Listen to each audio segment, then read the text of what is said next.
See, and people not calling for Nnamdi Kanu to be released now. Personally, I don't buy that. You are one of I them. believe that. See, me, are you nuts? Are you crazy? What is wrong with you? See, I don't believe in a state. It's a weak state that keep You releasing came people here that to commit fight crimes. everybody here tonight. Is that No, what no, you came no. for? No, because you never had people speak rationally before. I don't believe it. For me, the way I look at it is So that a weak state is how supposed do you to. identify those who are going to destroy from the real protester? How would you be able to identify them? Okay, I believe that if you are protesting, the moment they start coming out too much, you surround them. That's what you do. You surround them and make sure no other this in troublemaker. They do it in the UK all the time. They do it everywhere. It's not a new way to manage protesters. You just surround them and make sure they are peaceful. And Okay, make sure when the you police have people will pockets cordon of off the protest area. that is not centralized, now they say they're going to be having that protest virtually all the states in the federation. How many personnel do you think the federal government police can deploy to manage or to protect those people? How many? You know the number of police people personnel we have in Nigeria? I agree with you that we don't have enough personnel and they shouldn't protest in areas that cannot be protected. That's kind of advice law enforcement should be advising people. Because if you do that in an area that is not protected by law enforcement, then chaos could reign. You see what I mean? So that is kind of stuff they want to start doing now. And who kept this law Let enforcement at such me, a low number? you know, Is it you not So the know, let them government? stay in to their Nigeria. mother's house. No, actually, let me. At least I was in Nigeria doing NSAS, and I can tell you vividly. I will give you what happened on grant, because somebody like True Niger, I didn't know when he left the country. Maybe he was a teenager or It's maybe been long. under It's been 10. gone for too long. He Stop doesn't even attacking know him. He did not even the know. road to his He did village. not know Jack. Let's say your truth. So let me tell He you doesn't what know the happened. road to his village anymore. He Look doesn't at even Simba, know they've his stolen state. all his eggs and He he's here doesn't even know. To talking Nigeria, about you might not. If you get to Nigeria now, you might not actually know your road to your house again. No, the country is not the way. I'm the telling you, irony. the country is Okay, not the way it was 10 years ago, Let 5 years me ago. say this. Let me say. The whole thing started. Everything started in Lagos. Mhm. Now, when it started in Lagos, they show people this. There was a place where they said they hide this palliative food that people went and busted. And that was how, when they realized that was when they were not targeting every area where they kept palliative things all over the state. And that was what people were targeting. And when they finished with that, the one of the government, then they started looting people's property. There was nothing NSAS about NSAS all over Nigeria at that time. People were just virtually looting everything. They were just stealing. It wasn't NSAS. The only one that you can say maybe that happened was all those ones that happened in Lekki. But any other thing that happened any other part of Nigeria at that time was actually looting, not a protest. It was looting. And what So concern if you Port protest Harcourt experience was it, quite organized. setting River free State one was quite prisoners? organized. it I was. think I think the problem we are having is this: in all civilized countries, if you want to protest, you have to get approval. Especially in Nigeria, Yes, have when you go designated outside there, areas. you have to get Remi, No, approval. did you see that the has been letter the litigated. You don't protesters need you wrote? don't need Can you I mean, Nigerian imagine? constitution. no, that has been litigated against. You don't have to get permit from nobody. So No, let me even tell you the letter they wrote in Lagos. Guess who are the people that signed it? One Emeka, one Gochuku. How can No, those people be the she one goes that say will that. be that will be the two one Nigerian writing governments. writing governor of Lagos that they want to So what protest? is wrong People with that? that So you not want it that to be not. your daily before you are okay with that. What is your problem? Just because Okay, it's Tinaja, illegal. let me Oh, ask you this question. Tonight, can I your daily call for Tinaja, you are protest from. So in your village, in your town? that's why we are Tinaja, you saying they are should go from. Yeah? back to their states. Lagos is not your village. Stop it. Lagos is a cosmopolitan city. Stop Are you going on. crazy? It's not like So we, it's in Ogun State I'm no they are longer doing in this. your into dreams, Osmoto. man. Look So at okay, let me you see ask some you. of you Benin, think that Lagos is like a village. What's wrong with you? is Asaba where you come from? Is it a village? It's not a village, but people Okay, that can are I there your are daily more. come there be calling for protest because you hate?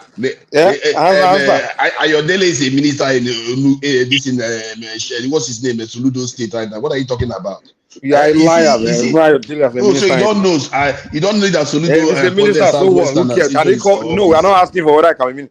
Can he go and call for the destruction? Can he? Let me ask you. Can he go call you reverse in your place in Asaba to burn the place down? and you'll be okay. This is why I don't like what Nnamdi Kanu did. This is why I don't like what Nnamdi Kanu did. So after he did it, now after he did that, now you think it's okay for us to allow Chigos to now be calling for protest? Exactly. I hear what you are saying. You see, I hear what you are saying. And this is why I think what Nnamdi Kanu did is very, very destructive. These people, they are, for me, they are the same people. Because they are people that are causing chaos in Nigeria. That's where Nnamdi Kanu belongs to. Because how can you go and say they should burn everything in Lagos? Tomorrow, if another person wants to hold a legitimate project, they will feel like, oh, that's their plan. You see what I mean? That I don't know why people do those type of things. Because in the end, the country is not going very well. When do we have chance to actually chase the real thing? The stuff that is going to benefit all of us, when we just keep all these kind of actors come around and start talking nonsense and advocating that they should kill their children and all that kind of nonsense. Who does that? And now some people are saying he never did anything wrong. This is the madness we live in. Mike, if you ask Chigos that trying to organize protest in Lagos, say why Nnamdi Kanu, you would defend Nnamdi Kanu. Mike, let me respond, please. Through Nigeria, you just said something very important, you know. That is why you see most times, me, I'm not Yoruba or I'm not Igbo. That's why you see most times we try our best, especially our Igbo brothers, to badmouth them.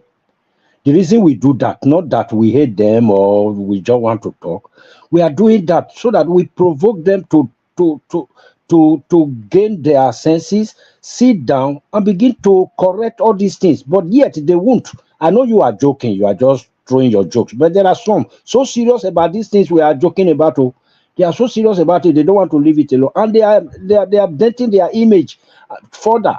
Like you just said now, people will want to do real things now. That thing that guy did, you know, it will always come back to them. But they are not even making effort to like, let's calm down, let's convince these people, let's give our right identity to these people. That's the problem. Thank you. I agree. Mike, I want to ask you this. No, sorry, Dorothy. You know, part of the demand is that Nnamdi Kanu should be released. Is that part of what is causing Nigeria? The person that called for the burning of Lagos is the one they are even part of the demand. And releasing of Nnamdi Kanu, was it not Showore that wrote those demands? Releasing of Nnamdi Kanu will solve the problem of hunger. I gave them a list of my demands, and those demands that I wrote would have even done better for the country. But all this platitude, I may not be anybody, but these people, they are not very. So Prince Daddy came here the other day. Good night. Let other people talk now. You are the only one we have been hearing. Let's hear. I just came in now. I just came. I want to ask a question. I want to ask a question, please. Mike, do you know that we were all talking about Lagos? I watched a video of a Ghanaian YouTuber, content creator, that's a vlogger. He traveled all over Nigeria. You get it? So they call his name Goshas. If you can find him on Facebook, Goshas, or YouTube, Goshas. He went to Cross River State, and they told him, "Have you been to Tinapa?" You can see that Tinapa that Donald Duke built that time. He built it with $350 million in those days. Leah Imoke that came after him did not do a lot. They just abandoned it.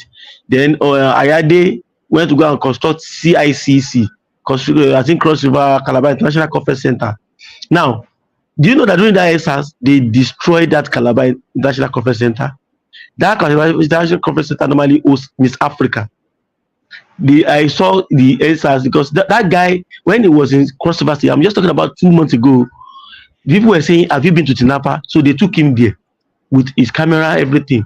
He saw how they wasted money there, and the governors, and he saw the CIC that it was linked with Tinapa, how the answers people went to go and destroy the monorail. You know, there's a monorail in that place that will take you from one end of the something to the conference center, the international conference center. Apart from that, they have this one. What do they call it? One that you to hang in the hair. Yes, Obudu Ranch. Is it Obudu Ranch? Yeah, no, that is not even Obudu. It's not even Obudu. No, it's not. This one is not Obudu. This one is like it's a free trade zone. It's a free trade zone free trade zone, with an amphitheater, with a place where you can companies can rent and put their goods there. They can also serve as a manufacturing hub. Then you can also do conferences. They have a monorail. They destroyed the monorail. So that is NSAS. Do you know that it's the largest hotel in the world, in the whole of the South? 238 rooms. That You mean they hotel destroyed that? is They gone. destroyed that place? They destroyed it. That hotel is gone down the drain right now as I speak to you. People don't want to lodge there because of that incident again.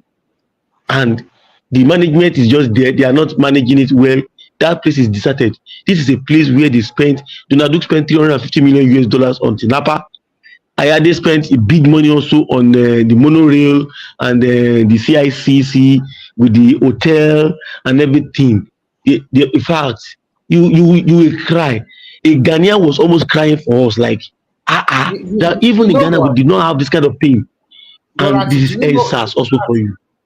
Pr0T, do you know what is Yes. panning out in that country?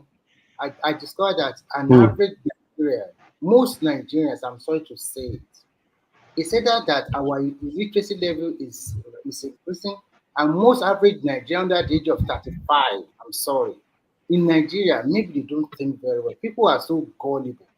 How can some people They don't know tell nothing. They know nothing. They don't know nothing. How can somebody just tell you and then you destroy what you guys, it's your tax money, it's your money, and go and burn it down and go and destroy it?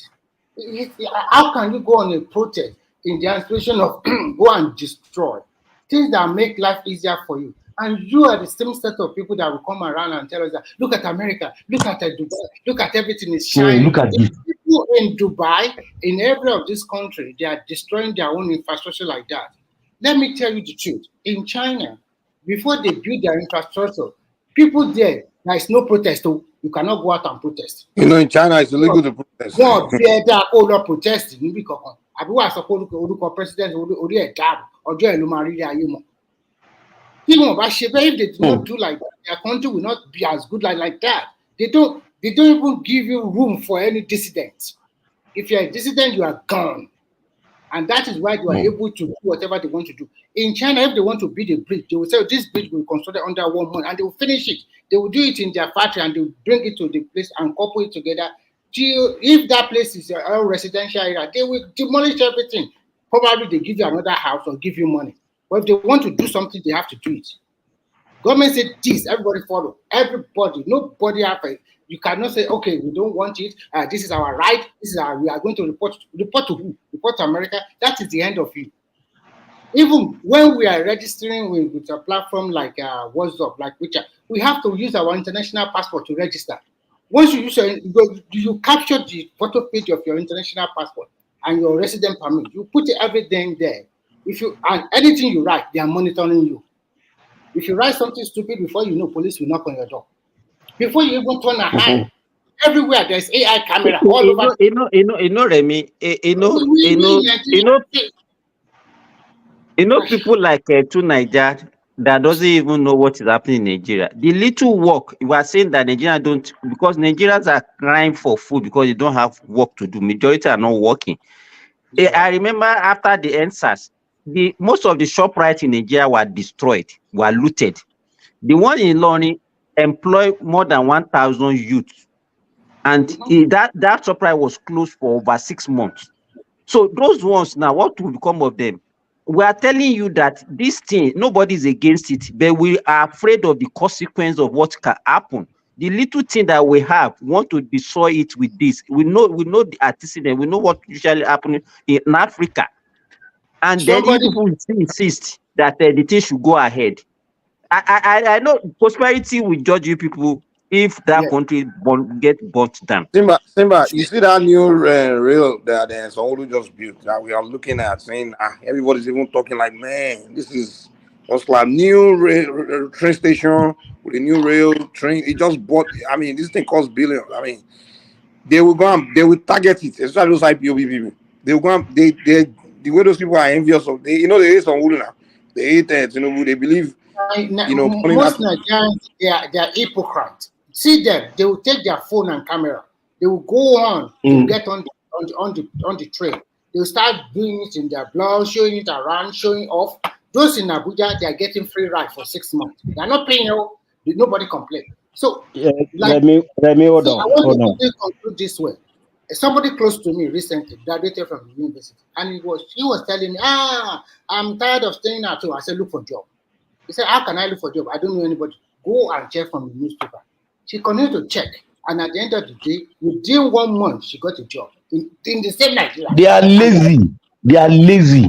There are recruitment firms in Nigeria. My younger brother, who is an accountant, got a job through recruitment firm without knowing anybody. Without knowing nobody. Nobody. He didn't spend 1 month at all. Recruitment firms. Even in Ibadan, I'm talking about Ibadan, I'm not talking about Lagos.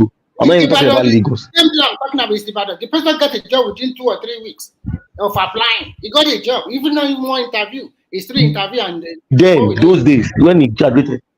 So I know that all fingers are not equal. Things are not okay in Nigeria. But if you move by yourself, you get what you want. Some people Ogaremi, give me small space. So Ogaremi, give me small space, I beg. Oga Mike, are you still there? Mike. You need mic or you want to talk? If you want to talk, talk now. Did you come? No, I want to take permission from him. Mike, are you there? Yeah, I'm here. Hold on. Go ahead. Okay. This is what I want to ask a question. It's still on what we are discussing. I want to ask a question.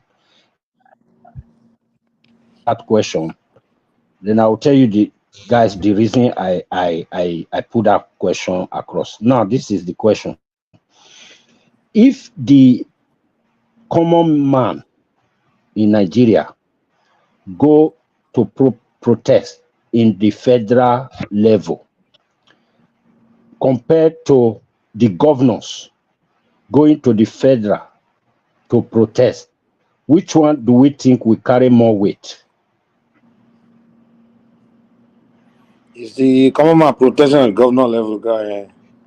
No, I mean, if the common man, like this protest we are organizing now, if we go the federal level to go and protest, and then compared to the governors, the 36 state governors plus Abuja, hold themselves like a meeting, go to federal to go and protest, which one will carry more weight? It will be the governors protesting the federal. Okay, thank you. That is the answer I want. And now I want to tell you why I put that question across. Now, my own opinion for the betterment of Nigeria, that our country. You see now that Tinubu has already given, is making a lot of steps, especially now that he has given the local government their own power now. I think we, like I said before, we should begin to protest in our wards, in our local government, in our states. By the time we begin to face our governors, we want drainage, they have to do it, and we are serious about it the way we are serious when we want to tackle, take on the federal government. By the time we are making these governors uncomfortable. Now, the money they send to them to do those things we want them to do, by the time we are beginning to succeed, if it's not enough, they will know how to go their meetings, go to federal, and go and protest and say, these people right now, the citizen will now recognize them. They don't always leave us alone. They now go to federal and do their own protest to the president, to those people in Senate. These are the people that can ask the Senate people to reduce their expenses, that they need more money, because the people right now, they are working. Am I making sense at all? You are making sense, but let me tell you what, why everybody is targeting federal, because it's not for the interest of the common people. You understand? Is all these protests against the federal government, they're actually being engineered by the politicians, oppositions. That's what happened. Because as you said, the people, the government that actually touches the life of people directly is from the local government. Then you go to the state. They want closest to them. Yes, And okay, you can see somebody defending a useless government in Abia this morning. You understand? But that same person can condemn Tinubu, and he was busy defending a state. How can you imagine having a headmaster office under the tree in a state in the southern part of Nigeria? And they say, no, because the rot has been there for long, so it will take him time. But the rot in Nigeria has not been there for long. It just started now. You see, you can see the hypocrisy that we are talking about, Isaac. Yeah. How many of these people that are now, engineering these protests, have they complained to their state governor? Have they protested to their state governor? How many of them? This same Abia that they are saying, is the best governor, is the one for electricity. Go to Anambra, Abia State, there is no electricity. Propaganda. But you understand? He's still paying 18,000, when every other state have been paying almost 40,000. He's still paying 18,000. He's And still owing salary. protest that. They can't protest that. 100 billion he borrowed, right? Upon all that 100 billion he borrowed, he's still paying that. No, it's not the one that proposed a budget of almost 500 billion. And yeah, he can only raise 100 billion now. You already anyway, why have to borrow 80% of the budget now? And they didn't see anything wrong. I understand then if it is that federal government that is borrowing money, they will say local federal government is borrowing money. up to governor level. However, if you look at the Nigerian state so far, the federal government has a big power over it. Like everything in Nigeria has depreciated by 50% or more in the last, because what they did with the currency. That is not state government doing it. Even Nigerian businesses are losing money. This is Dangote, MTN, all of them are losing money because of what the federal government did. So who do you protest to? Who is responsible for national security? Is it not the federal government? Who is responsible for this? I don't know why. I don't know why. I don't know. You know, I've told you before, to Nigeria, your knowledge of economy is very shallow. And that's the same thing that you know. Are you not tired of repeating the same thing every day? Why are you closing your eyes? Why are you closing your eyes to the truth? If you see it, you just pretend as if you don't see it because you support the person in office. How is that helping you? If you want to go and buy petrol, is it cheaper for you? You started the blackmailing again. You have started the blackmailing again. Is petrol cheaper for you? How can you see this type of thing now? Because if Buhari was in office now, you are going to see what you're saying. How is it visible? How is it visible to be buy petrol for 100 naira or 200 naira in Nigeria? Price of things have tripled in 1 year, and you are here defending it as if it's okay. To Nigeria, see where you are, let me tell you, if the price of things triple in Nigeria, where you are, the price of things have not increased. It has increased. It has increased, but the inflation rate is nothing close to that of Nigeria. It's not the same as what we are seeing in Nigeria.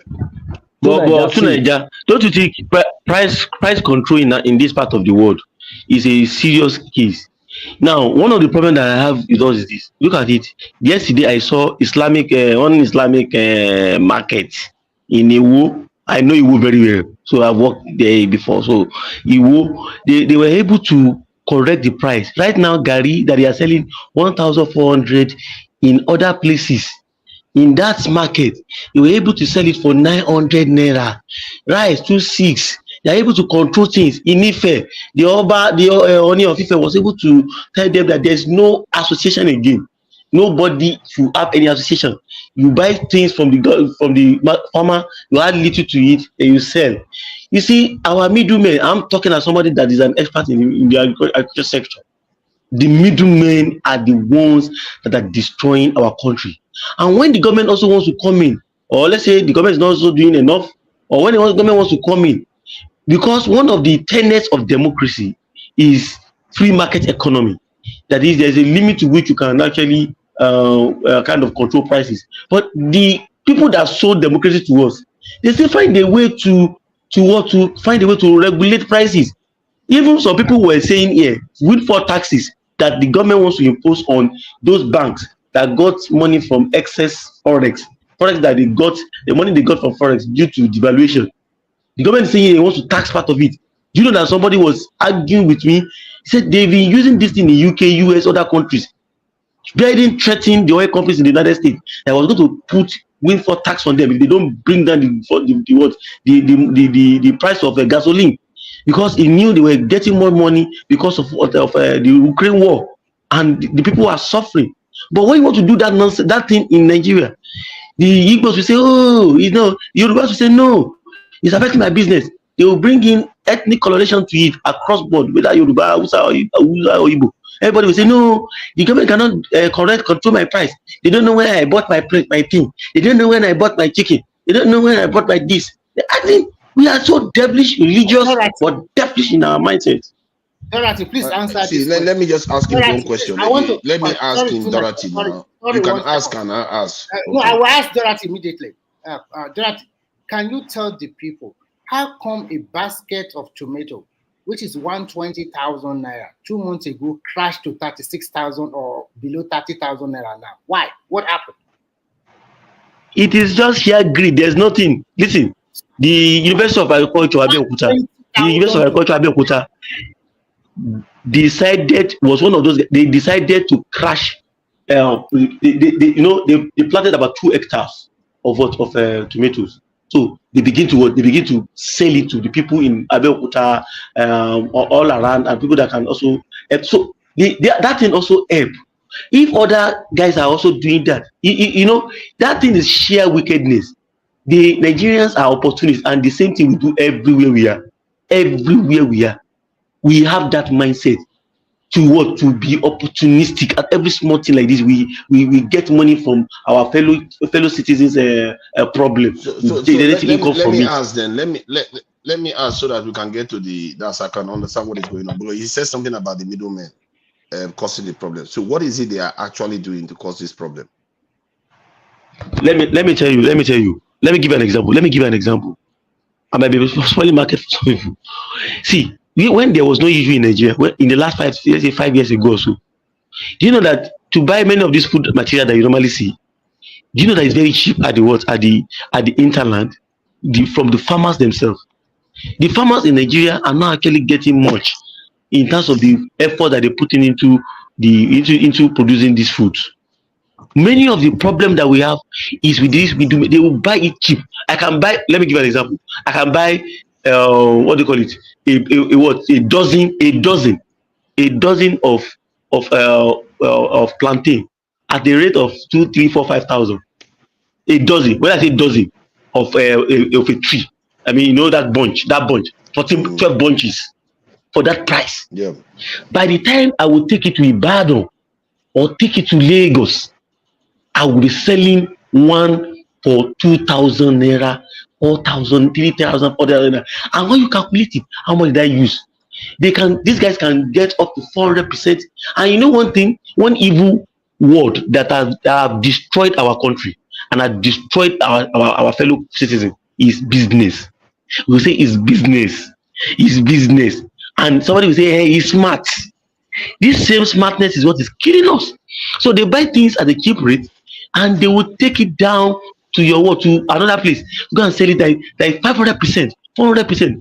The kind of profit that the guys that are even producing this thing, using their blood and sweat to produce this thing, and they will even rubbish you. See, I'm telling you, they have done it for me before.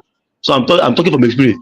Okay. When you raise chickens and they will buy it anyhow, they go and let me ask more then. Let me ask more questions. So I take it that these same greedy people, middlemen that you're talking about, have always been there. They've been making money from the hinterland and selling. We all know their cost has increased recently because of petrol prices and the foreign exchange has occurred. So their cost has increased. Now they could charge more. Another part is that I've heard of is that the middlemen are taking the goods outside the country because they can even make more profit because our currency has depreciated so significantly. So have you heard of anything like that they are taking goods outside the country? Yes. Yes, in the north. You know what? In the north are having the largest agricultural infrastructure in the country. The agricultural landscape of the country, especially in the crop area, throughout the Shagari time, it favors the north ahead of the south. and the political elite has always been trying to balance that. When the issue of Niger takeover of the military happened, they closed the border and stuff like that. That happened. The devaluation also happened. These guys begin to see an opportunity to take this food out, to go and set up there. Don't forget, one of the reasons why they gave them more opportunity to invest more infrastructure in the north is because of the landscape. Landscape is okay. They don't need to bulldoze so many trees before they start producing. Then you can easily produce channel water, do a lot of irrigation infrastructure and stuff like that. And at the expense of us, they only encourage us to do more of cash crop. We have cash crop, cashew, kola nut, and cocoa and stuff like that in the south. And we do some staples also, probably cassava, maize, Oyo State maize, and the whole of the south, cassava. Now, these guys are supposed to bring the food down, but they have started taking it outside of the country to sell in other places. You are right about that. It's also part of it. And that's the reason why we started saying that our people should start doing something. A friend of mine living in the UK posted something today, and I saw it. A tuber of yam, it cost 11,000 naira. Where on earth? I know what it costs to produce yam. One yam set, one yam. By the time if you cut it very well, the small yam, that is a bushu. They call it a bushu, which is the yam set. You can cut it into 5, 10 to plant. How much are you going to use to spray the chemical on it? That you are telling me you are selling one yam for 11,000 naira. What are you going to spray on that yam? So I'm talking for, and you see, that's the reason why the government must equip all the universities of agriculture in the country and all departments, faculties of agriculture in all our universities to start producing. That is what we can use to break this change. I think we definitely need to produce more. But if the government keep messing with the economy the way they did in the last year, nothing you do will work, because the essential element of every economy is your currency. And if you keep depreciating the currency, cost will increase for everybody. Transportation, everything, cost will increase, and the farmers will, the middleman will increase his price because he has to pay for housing too. He has to pay for transportation. He has to pay tax. He has to pay everything. So that is where the problem is. This is why when people are protesting, I think they have a legitimate right to protest. What we are saying is that. Yeah. What we are saying that the percentage by which people added money to all these foodstuffs is unwarranted. It's unwarranted, and it's because we don't have the systems. We don't have enough systems from the It's unwarranted. Too much. It's not true. Let me say, economic forces is what dictates it. What Nigeria is saying, is not right. Let me give you, for example. I was asking a friend of mine who at least is a businessman. He sells poultry feed. I was having the discussion with him yesterday. I said, come. Before, as at 2015 to 2016, we are buying a bag of feed for 4,000. Now it's 17,000. And I asked him. He said because the remote subsidy and the fuel cost has increased. I said, okay, come. I said, what percentage? No, I asked him. I said, when did you use petrol? What petrol did you use in distributing your? He said, okay, the people that, whenever they want to take it to farm. I said, how much does it add to the cost of that feed? That this petrol, that if you want to talk about petrol, he said maybe 100 naira, 200 naira. I said, okay, is that what is responsible for the rise from 4,000 to 17,000? You could not see, and you understand. I'm talking about practical. That the cost of fuel. What is the cost of that fuel on that goods that you are selling for 17,000? It could not explain more than 100. The cost of the fuel is paid only once. It's paid every single day. While the goods, the plant is only. What do you mean by pay every? What do you mean by pay every? Because the currency depreciation too is on top of it. Simba, there are some inputs in the feed. Some might not be produced in the country. If you are going to import it, it might impact the cost. No, I'm looking at the cost. The cost might should not get up to that level. That's what we are taking it. No, we are talking You about can make fuel. that argument in between the chaos. Yes, some We are people will take talking about advantage of it. fuel. That's We are true. talking about fuel. But what sets that chaos I in want place? to be Just taking like it when one after the other. We are went talking and about fuel. tried to change the You currency. understand? Yeah. The issue. Okay, you are talking about the valuation of currency. Yeah, when Emefiele did it, didn't you see Nigeria take advantage of it? They take advantage of it too. When there is chaos, businessmen take advantage of it. That is not excusable. But however, the people that created that chaos are the ones that you should hold primarily responsible for that event. Who are the people? Like Emefiele, and currently the federal government are the ones that depreciated the currency in such a Is it chaotic not the manner. same Dangote that you people were clamoring for now that I say was not the beneficiary that time to Niger? If he's one of the beneficiaries, that is not the people. We are talking about behalf of the people. You have said it on this platform. No, on one issue, Dangote cannot be wrong on every issue. Please wait. On this issue, okay, Isaac, make your own submission. Please wait. Yeah, please wait. The thing I want to address here, you see, this fuel that they are fueling. I think what the brother that spoke first, what he said is the truth. I blame the government on this issue. Greed, Nigerians, that greed is another thing. I blame the Nigerian government. Now, fuel. It's like you people are saying it as if every farmer, every local farmer will just do his planting season, and at the end, he will go and buy fuel. I think it should be the way other people do it here. We have the farmers in their farm.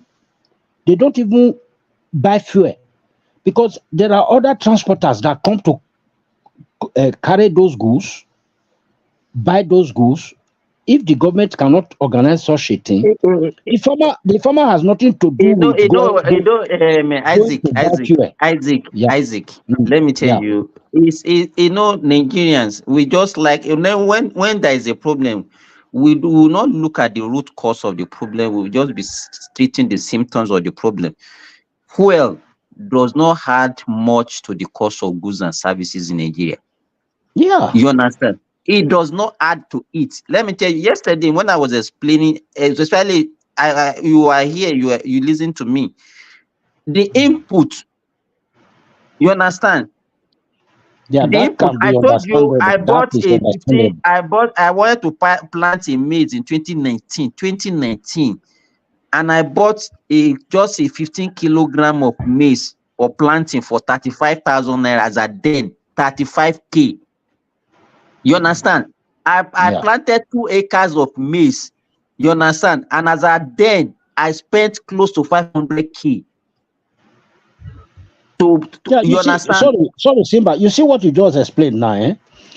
When we know the truth, then we will know how to tackle it. So that's what I was trying to explain earlier on. That fuel is not the issue. This fuel of the thing that we are talking about. There are other truth hiding under so many problems. When you have people like two Niger, you understand, that are very eloquent, and then they move from one social media platform to the other, and they are the one peddling all these things.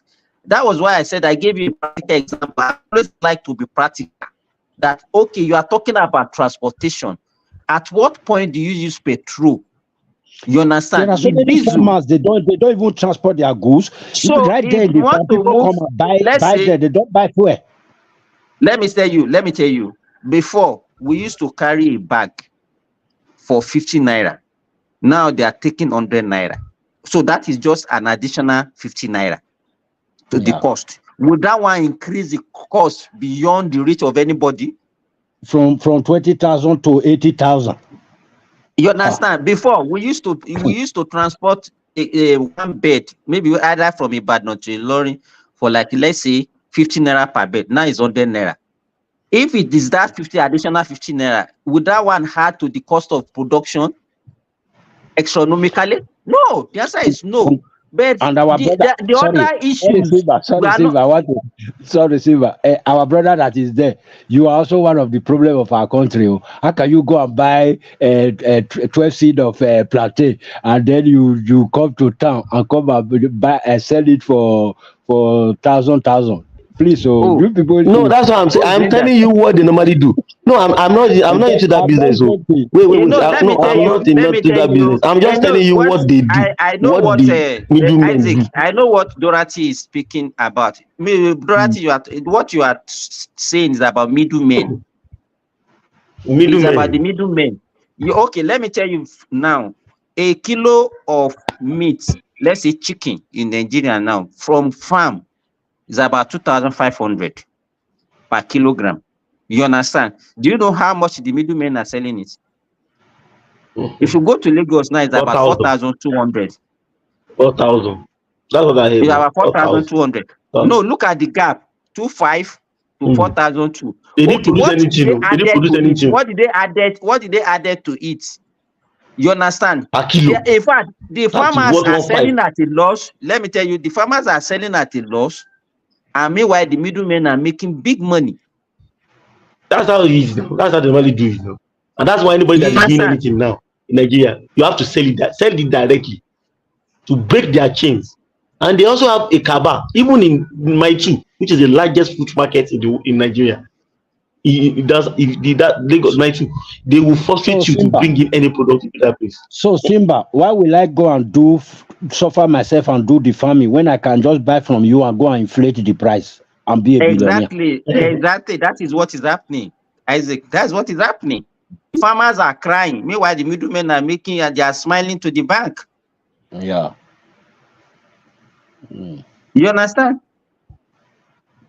We know the problem. We know where the problem is. But some people will just be shouting, "Hey, it's subsidy. Hey, it's fuel." And many of them are even old people. They are old people. They are liars. Everybody's a liar in that country. You go to mosque, go to church. The solution is to follow what other countries are doing. Price control. Government force everybody. Price control. The price in any market. That is why in this foreign land, you cannot see open market. You know, let me tell you. You know why price control cannot work in Nigeria? The reason is this. In US, they said even in US, government subsidize the subsidized farmers up to the tune of about $30 billion. What kind of subsidy is the farmer getting in Nigeria? You understand? If you say you want to put a cap to what they can sell, then you should be the one buying it because you cannot make them to sell at a loss. If not, you will crumble everything. I understand you. What I'm trying to say is that probably the government should just find a way with anybody they can work with so that they can maintain at least that price. Let me if I can get assurance that if I produce this also number of kilogram of chicken, or I produce this number of crates, this is the amount government is going to buy from me. And if it is profitable to me, I will be encouraged to produce more. Yeah, because the you understand? I will not like a situation whereby government does not even know the cost of production, and then he will say, no, you can't sell above this, and then they're asking me to pack up. Exactly. It can't be blanket. Simba, sorry. Do you know the very day I know that most Nigerians are liars? It was one day I watched a program on their social media. Or, you know, these bloggers, they go to street or they do interview for people inside Lagos there. So the guy was with his microphone, interviewing people. You know, some Biafra will come, some Lagosian will come, they will be talking their rubbish. Then one woman came and he was asking the woman. It was that time that they just removed fuel subsidy and the price of fuel was, I think, 900. Are you hearing me? 900. So now, the man was asking the woman, how do you see the situation now? Hey, the situation is very bad. Oh, even I cannot even use my car now. I just park it in the house. See, fuel is now 900 naira per liter. See, I just park my car. Now I go to work every day. You don't know how much I pay for transport to work, to and fro. To take me to work is 1,007, and to come back is another 1,007. So she was recording almost 4,000 naira. So I now begin to ask myself, that 4,000 naira, if you just use it to buy 4 liters of petrol, it can take you to work and come back, Abi, and you even have a reserve. Am I correct? Exactly. 4 liters. Yeah. So you can see the way they lie there in that our Nigeria. They lie and lie. My brother. And that's why even when they ask you for money from diaspora, you have to be very careful. When they ask you for money in diaspora, you have to be very careful that you are talking to people that are genuine. Just like one man was saying, that they will get $5, $10. Yeah. Let me tell you this. Yeah. Even in Nigeria, I'm very sorry, we have not been living responsibly before. Let me give you, for example, there was a time a study was done on Third Mainland Bridge, and they discovered that 90% of the vehicle that applied that road that day were actually maybe contain 1 person, 2 people. Is that a reasonable economy where people are wasting resources? Why do everybody need to go to work with their cars? Even in developed world, people that are living in diaspora, do they go to work with their cars? Why can't you take public transport? In Lagos now, there are BRT. I was in Lagos as at around 10 a.m. on Thursday. I saw a lot of BRT parked waiting for passenger. It's not, because fuel has always been very cheap in Nigeria. Everybody just want to be living a life of luxury. I could remember there was a time that whenever we are going to work, maybe even that was in the late around 2008, 2009. What we used to do is that we say, okay, you are the one that will take us to work today. We choose one car among our friends, and everybody will. You understand what I'm saying? And everybody will have a timetable like that. That's what we used to do. Yeah. Why should everybody be going to work? Everybody will just be one person like inside one car. Now packaging. You like to eat everything. Packaging, this thing make people to try to reschedule their thing the way they normally spend money now. But even there, let me tell you, I watched a vlog yesterday, like I said. The woman said, people are still, because the woman traveled in, her husband is in Saudi Arabia. He's a doctor, and she happens to be a medical lab scientist. So they moved their family about 2 years or 3 years ago. So, but I think they are looking at their children. The children are not mingling well, so I think they need to move them back. So the woman had to move back to Nigeria now. She said, when I go to Nigeria, I said, we move from Gujarat. I mean, you know the place, Mr. Simba, to Jeddah. So he said he took from Jeddah to Kano.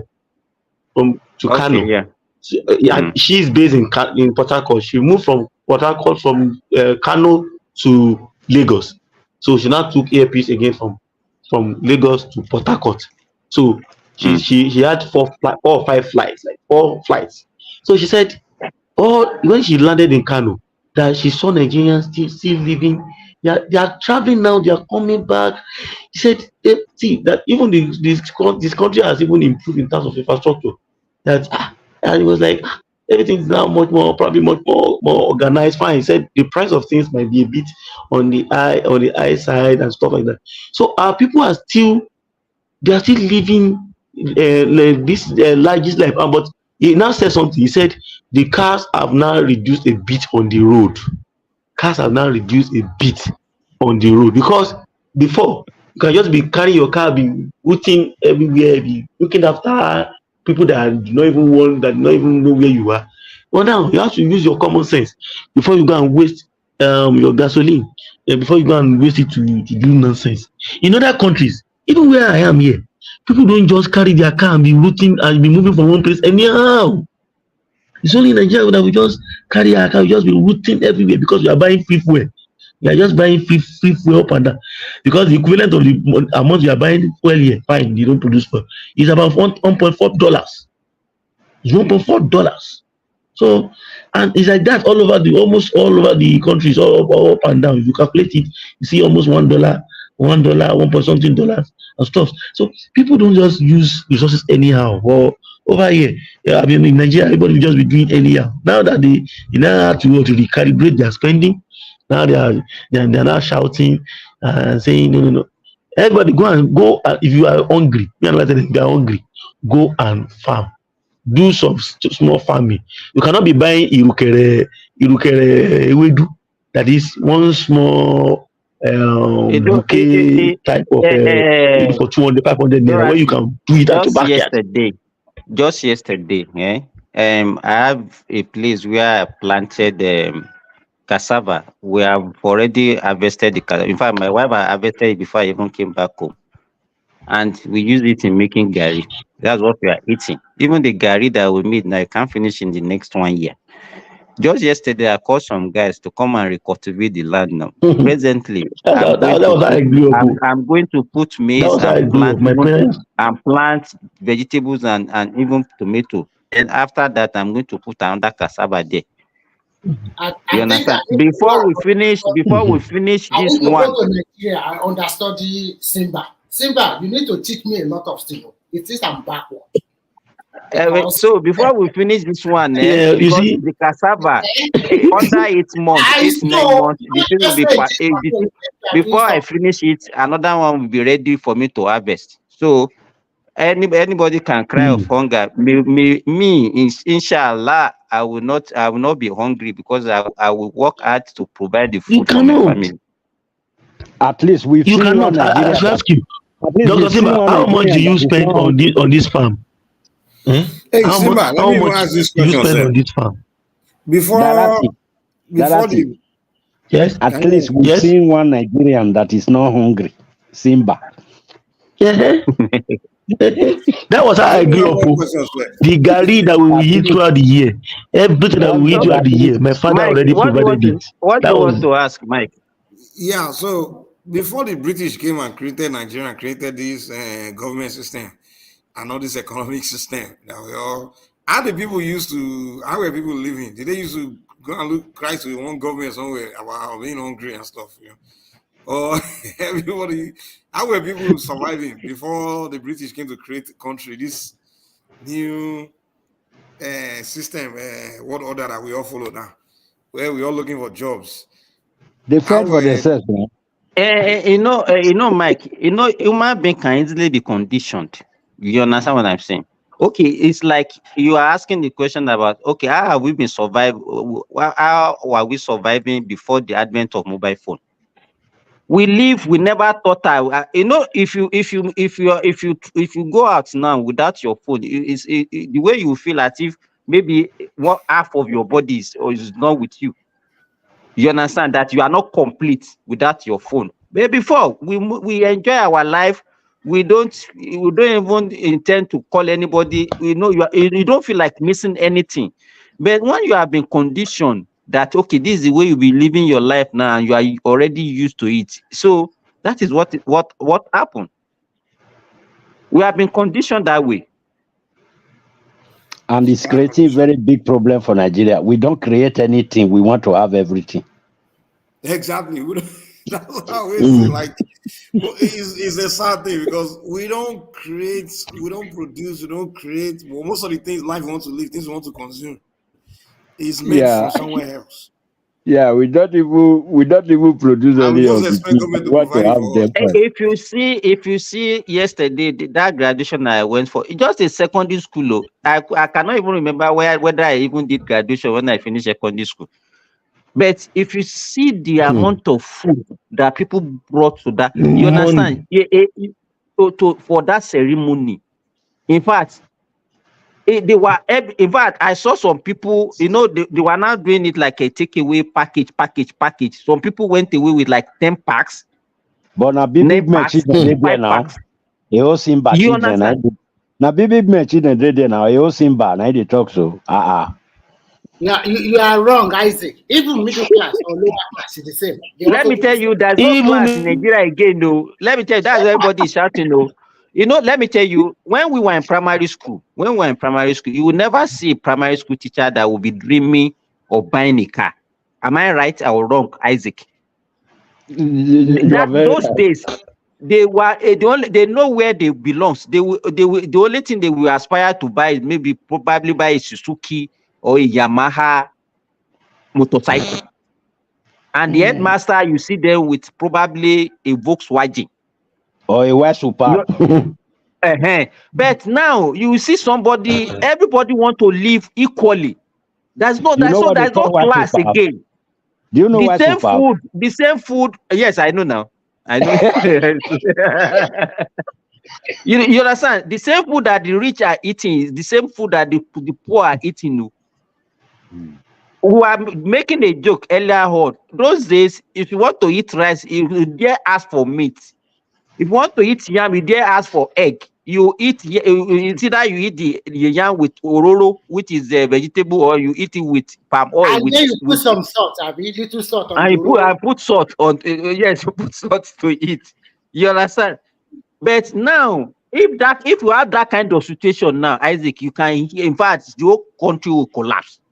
Shebi, I shared my testimony here one time like that.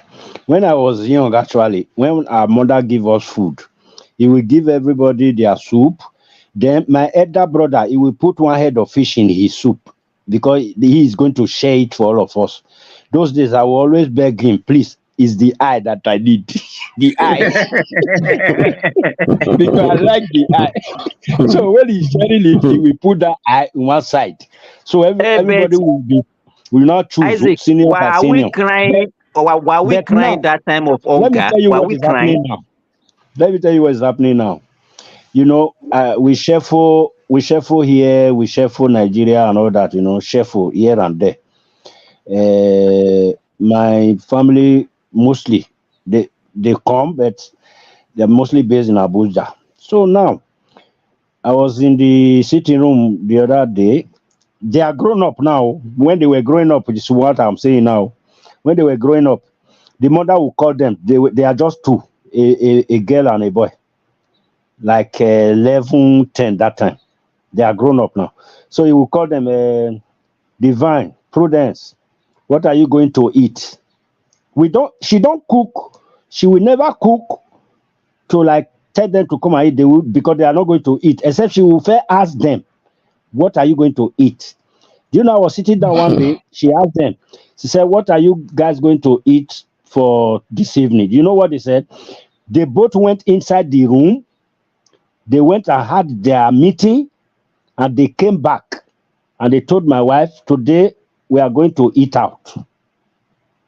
We are eating out. My brother. So things are getting better, my brother.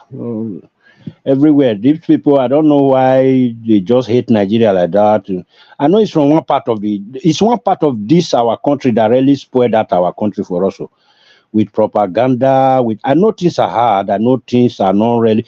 Our government are not doing that thing that's supposed to do. But Nigerians, they are strong people. We are strong people, so we should praise ourselves. We are strong.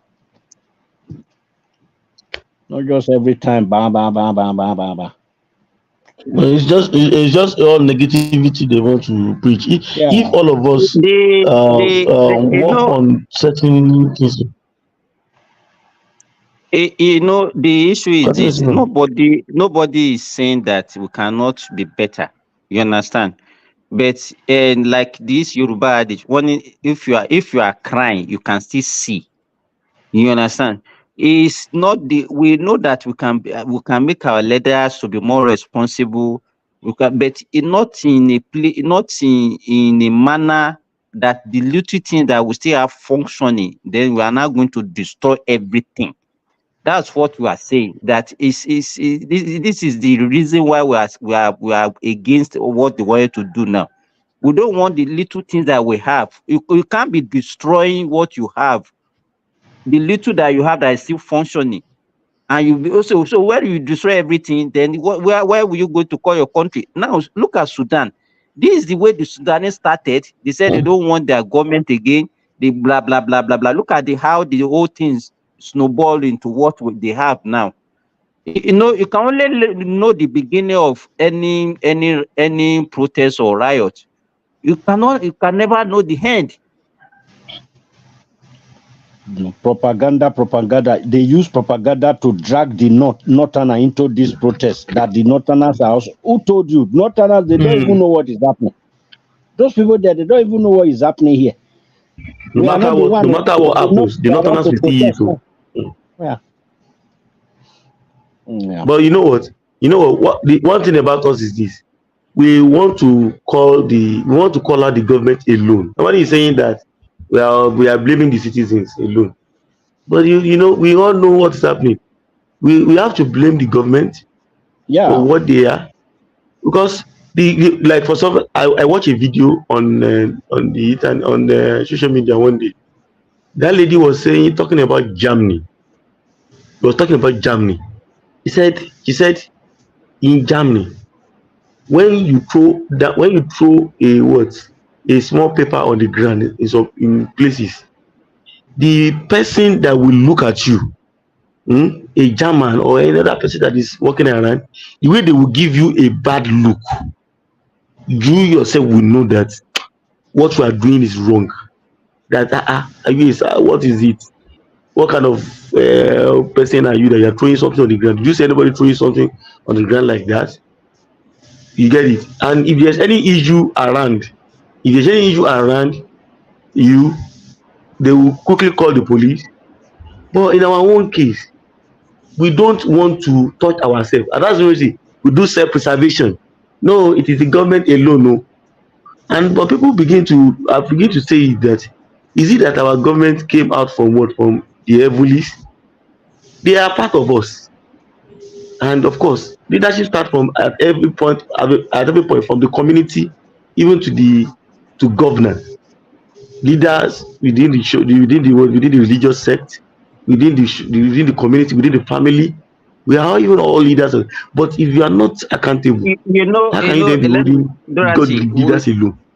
Dorothy, you know, in Nigeria, all of us we cry of security. But how many of the citizens are also supporting even the security men in securing our country? Let me give, for example, there was a time what is that? So there was a time, my one of my brother, you know, they went on an excursion to Tanzania. So the boat where they are traveling with actually branched at a filling station to buy fuel. So they were standing there. Could you believe that when they noticed that they are foreigners, it was one of the people in the filling station that alerted their security agency, and they didn't allow them to go until those security agency came and said, okay. And they just asked them some questions and at least they scrutinize them. But in Nigeria, nobody cares. Yeah, that's true. Nobody cares. Once they are suspecting all these things that we are facing, do you want to tell me that there is a place that is in Nigeria where some people can be kept for months, or where the bandits are hiding, where the kidnappers are hiding, and want to tell me that people don't know? People know, or the unknown government where they are, people know. All these people, they all know where they are. But nobody will come and give we won't hold ourselves responsible. Yeah, we won't hold ourselves responsible. We want to. You know what?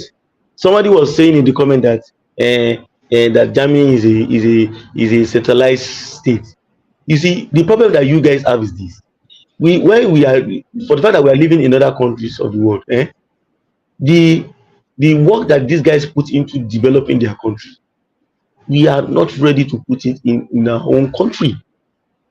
And now you see that somebody told me what you said just now. Simba, what you said just now. Somebody told me the same thing is happens also in Ethiopia. In Ethiopia, if you enter Ethiopia, they will monitor you till you leave that country. They will be monitoring you. The people, both the people and the security agents. They will be monitoring you. You will think they are monitoring spirit or something.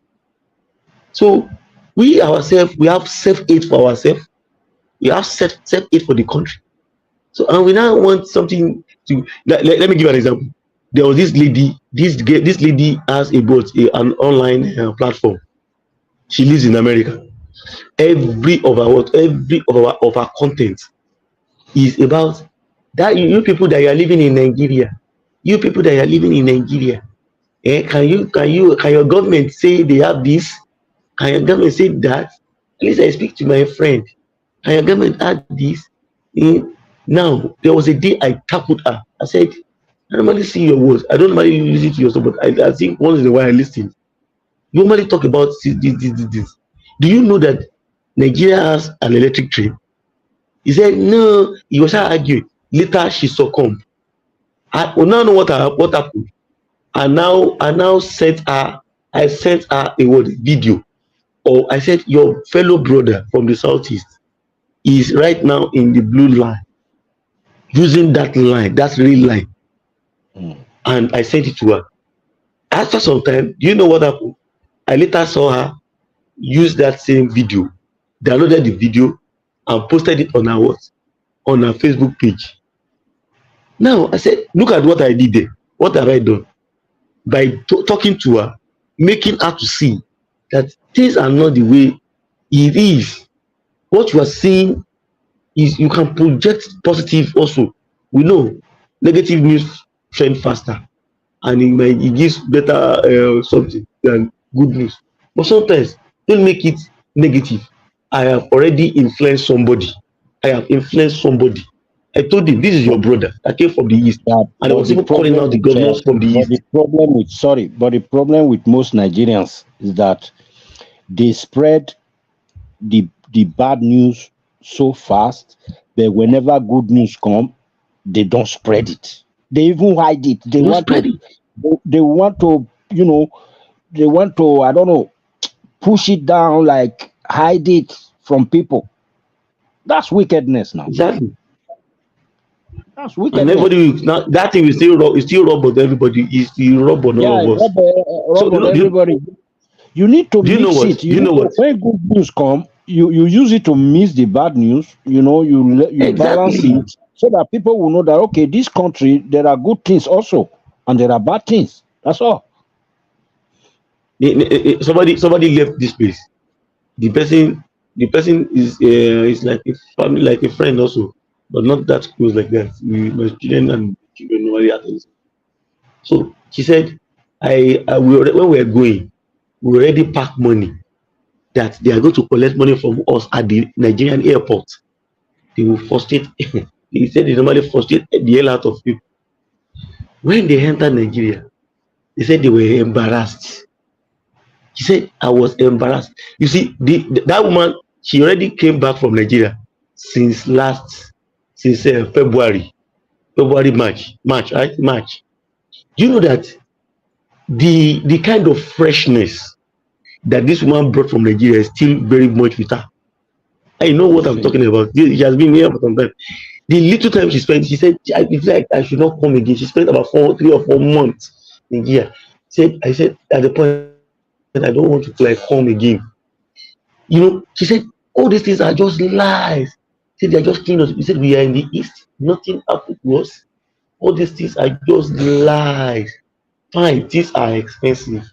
More than what we used to be. For the fact that we have left.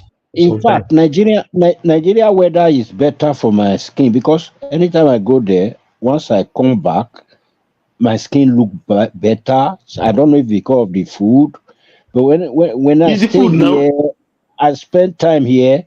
You see the color going down, dying down. Like I won't like my skin. Like what is happening? You know why, Isaac? You are not the only one. You are not the only one. Because when you are in Nigeria, you can walk outside, you can do whatever you want. But when you live abroad, you are confined in your apartment most time, and the weather is not. Totally confined. You are even living wherever. I think you are living in Spain. In Spain, I think you have 3 months of winter, right? Yeah, the weather here is no better than some other places. Yeah, we have 6 months. Finland. Serious cold. I'm talking about -25. When it's 5 solid months, but as from November, we are in it till about Yeah, May. I visited there. I visited Finland. I forgot There is no. If you want to very step out of your apartment, just go downstairs. You have to put on 3 layers of clothes. If not, yeah, the you place is cannot even cold. drive. That cold will blow nonsense out of your body. Cold. So Even when I came there, I didn't come with a very good jacket. I had to go and buy one quick. You know the reason whenever I go to Nigeria, it always resets your brain if you live in diaspora, because the people you left, you think they are not making an headway. They are building house, they are buying car. They never leave that country. And why? And a lot of people, I know that all fingers are not equal, but they are also, their life is improving with all these shenanigans. They are eating food. I'm not so sometimes when I listen to some people in diaspora telling that Nigeria is all God don't finish wire everybody. Nobody is eating anything. The government don't take all the money. Everything is dabaru in that country. I even learned that people have life for nearly 6 months in that area. So many, there is no good news. It's like kill what they have. I will not call my people. Sometimes I'm Remy. You know at least last week. Okay, today is Sunday now. Last week I was in Lagos. I was shocked that in the area, and it's not in the eyebrow area. This is somewhere Alakuko for people that know Lagos. And I was even asking my brother that we had like 16, 18 hours light every day, at least for like 4 days that I spent in Lagos. Every day, like 18 hours light. I was shocked. I thought, because when I was going, I said, in fact, probably I will. They create a new system now where they have, I forgot what they call it. Okay, all these band A, B, C, D, or what? We live in the A area. You know the funny thing. Another person that now came to greet my brother was not telling me that their own was even better than the one that they are giving my brothers. What they will do is that they can give them for like 6 hours. They will take it for like 1 hour or 2 hours. They will bring it again, and that's how they will be doing it. And to me, for what they are paying, is okay. But you see some people that have never been to Nigeria, that have never experienced it, they will say, Nigeria, there is no light in Nigeria, everybody is just in the darkness.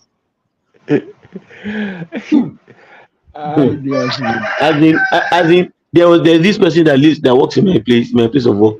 You know, the person is from the southeast actually, so you normally carry all this propaganda about the southeast space and stuff. You know what?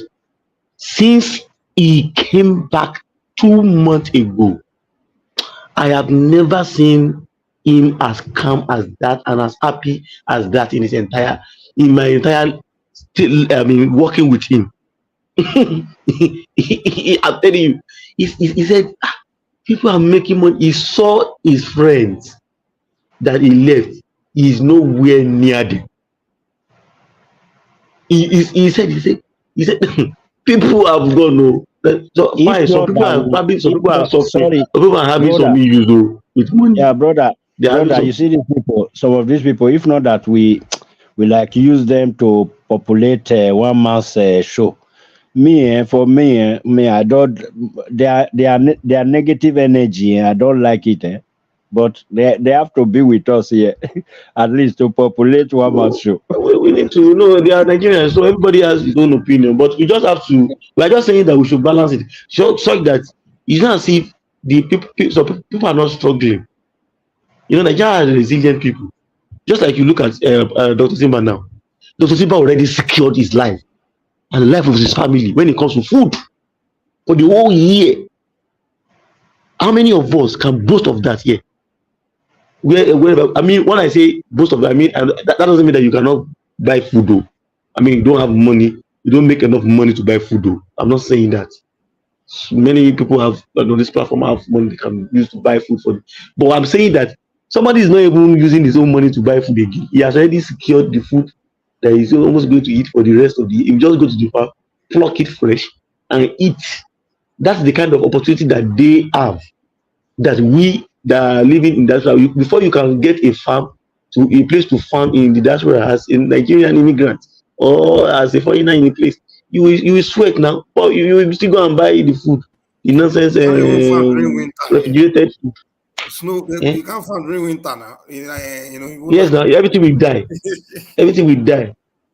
So imagine, but in Nigeria, you can put that cassava there 1 year. If the water level is not too high, Pr0T, I will show you what I'm saying so that people will see it as practical. They will not say because somebody is just making us. I will show you now. Just watch it. Can you see? Yes, I'm seeing the land.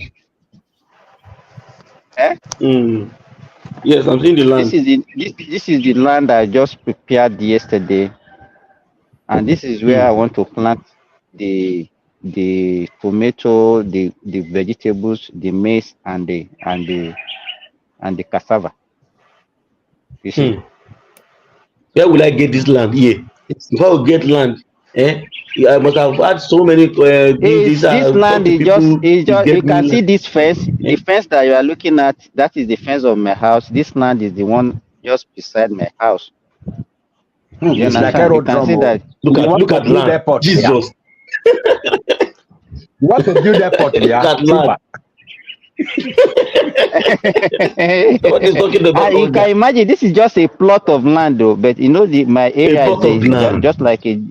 Yes, this is just a plot of land, but it's not a normal plot. No, this is a big plot, 120 by 60, right? Exactly. But, this is all these headsmen, they don't come to destroy your crops. No, they can't get there. They can't get to that those areas. It's a residential area. The residential area. Simba. Yes. I say all these headsmen, they don't come to destroy your crops. How can they come there? They can't come there. It's residential. It's residential. That area is residential. It's not too far away from there. And you know, in Nigeria, you can even talk to people. Give me land, though. I want to farm. We give other people from other countries, all this Benin Republic, Togo. We give them land, though, to farm. We just give them. They will come and beg. Now, if I'm in Nigeria, I don't need to look for land around. We have land. Land is available for me to use. But when I'm outside of the country, I cannot just go ahead and pick land and start planting anyhow. I have to go through so many process, or have to borrow, or it might be somebody that is that is a citizen that you have to liaise with, that will probably like you, and you get favor from the person and say, okay, use this land. Except for that, you can't easily get a land. And that's what I normally tell people, that many of these indices that they normally use at the global level to rate us as being poor is actually not. It's not actually right.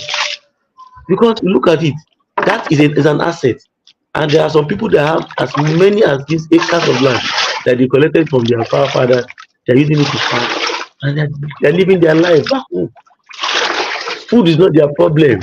In the rural areas, they can plant anything. What they are going to eat for the whole of the year, they already secured it.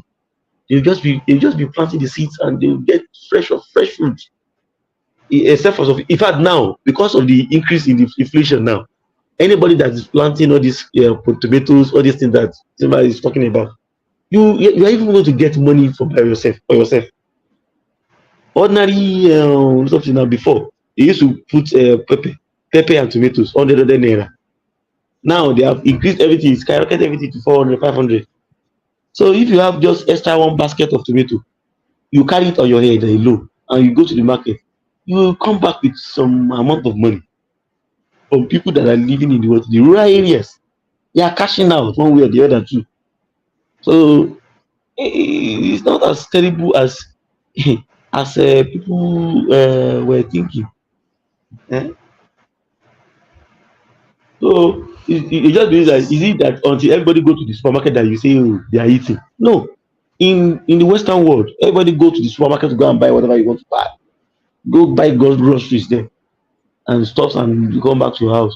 So if you don't have money to go and buy it, then you say you are in trouble, that you cannot you cannot meet up with your stuff. I mean, your expenses. Probably you have to go get some subsidy, food stamp, and whatever, whatever. Well, in Nigeria, these guys have small houses behind their backyard that they can just tap into, do some few things when the situation gets as bad as this, and they will still be living their life. In this case, sef, they will even make money. Before, how much Yeah, are they selling one corn? How much are they selling one corn before? Now, you know how much they're selling one corn? One corn. but I, I think well, no, let me not even say that. But I was just one day discussing with somebody, and he was trying to telling me about the high price of food commodities and all that. Well, I told him, well, the way you discussed it the other time, the middlemen and all that. You know what I told him? I said, come, you are selling beans, Sabi. Me, I'm selling rice. You are selling bag of beans. I'm selling bag of rice. Fine. You inflate your bag of beans, Abi. Me, I inflate my bag of rice. Why do I do that? So that I'll be able to buy your beans. That's all. Yeah, nah. That's what they are doing too. You inflate your That's beans, what they are I doing. inflate my rice. So when you buy my rice, then I get the money to buy your beans. You understand? Means everybody now suffer So together. make them they inflate them for each other. Then this one inflating you inflate your own. Then if you buy your own, carry the money, buy your own. Mhm. So imagine that. God will help us. And then the government also needs to. We are also talking about the government. The government also needs to do some few things also. I think Yeah. Tinubu should use We this need to opportunity of this yeah, we protesting need to call the that's government the and tell them to end game. try.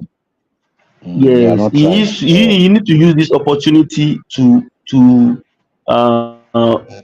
kind of get more of the trust of the people. To kind of Yeah. attract the trust of the people. He can use it to score a very big political point. So that at least I'm not saying some people are not Even really defeat his passing through political hard time. enemies. So that those genuine people that are really passing through hard time, Let him the use it. government should reach their aid. You understand? So that they will be lifted, they will be taken out of that situation that they are. So that everybody will be Mhm. happy. That's it. Look Not at some this. Look at this. people. Look at this You know, CNG. This CNG thing that we're talking about. What is stopping all the state governors? That's one thing I normally say about the Europeans. You see, when they see the situations at hand, they don't back out. They were worse than us in terms of they are so barbaric. Europeans, they were barbaric in nature, in everything. But they were improving themselves from theocracy. They moved to the first industrial revolution, and so they were moving little by little before they were moving to this fourth industrial and the IT age that they are moving, the Internet of Things that they are moving. They have moved to now. Now in our own case, we just want to what? We just want to be consumers. We want to be consumer. This CNG now, the government is already doing this CNG. What stop us from using it to revolutionalize the transport sector? And we're already happening. It's already happening. It's already flashing up. Just like woman say, I'm following the automotive space. We are already fleshing up a lot of car industries are coming to Nigeria. Indigenous car industry is coming. Competition is becoming rife. In Abuja, you'll be shocked. There is a electric vehicle ride all in app whereby all the cars that's in their fleet is all electric vehicles. Now we already have a lithium production plant in Nigeria. Now they are working on a battery production plant right now. So those are the things that we should use to catalyze development in our country. Let's have a robust and Lagos already gave us a platform. Lagos is you the know, country let on its me own. let me Let us let me follow say that this, platform. Let us use Dorothy. it.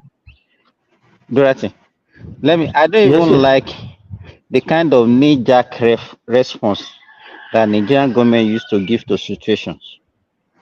You understand? Anytime we have something like this energy crisis that we are talking about, okay, people are crying, cost of transportation, fuel is too exorbitant for people. You know, what always comes off. I remember there was a time, was it during Obasanjo regime, that they have to buy um, vehicles, a lot of vehicles. Even NLC, they have their own. Most of these TUC, they give them, or even union, labor unions, they give them money, they give them vehicles to ease transport. Even during Jonathan regime, swapping and all those things, did they work? Even the Nothing. countries that are more buoyant, the countries that are more buoyant than Nigerians, they've used electric vehicle and they abandoned it. Even where they used to have regular electricity, they abandoned it. If electric vehicle is so easy to use, you will have seen it all over Europe and America.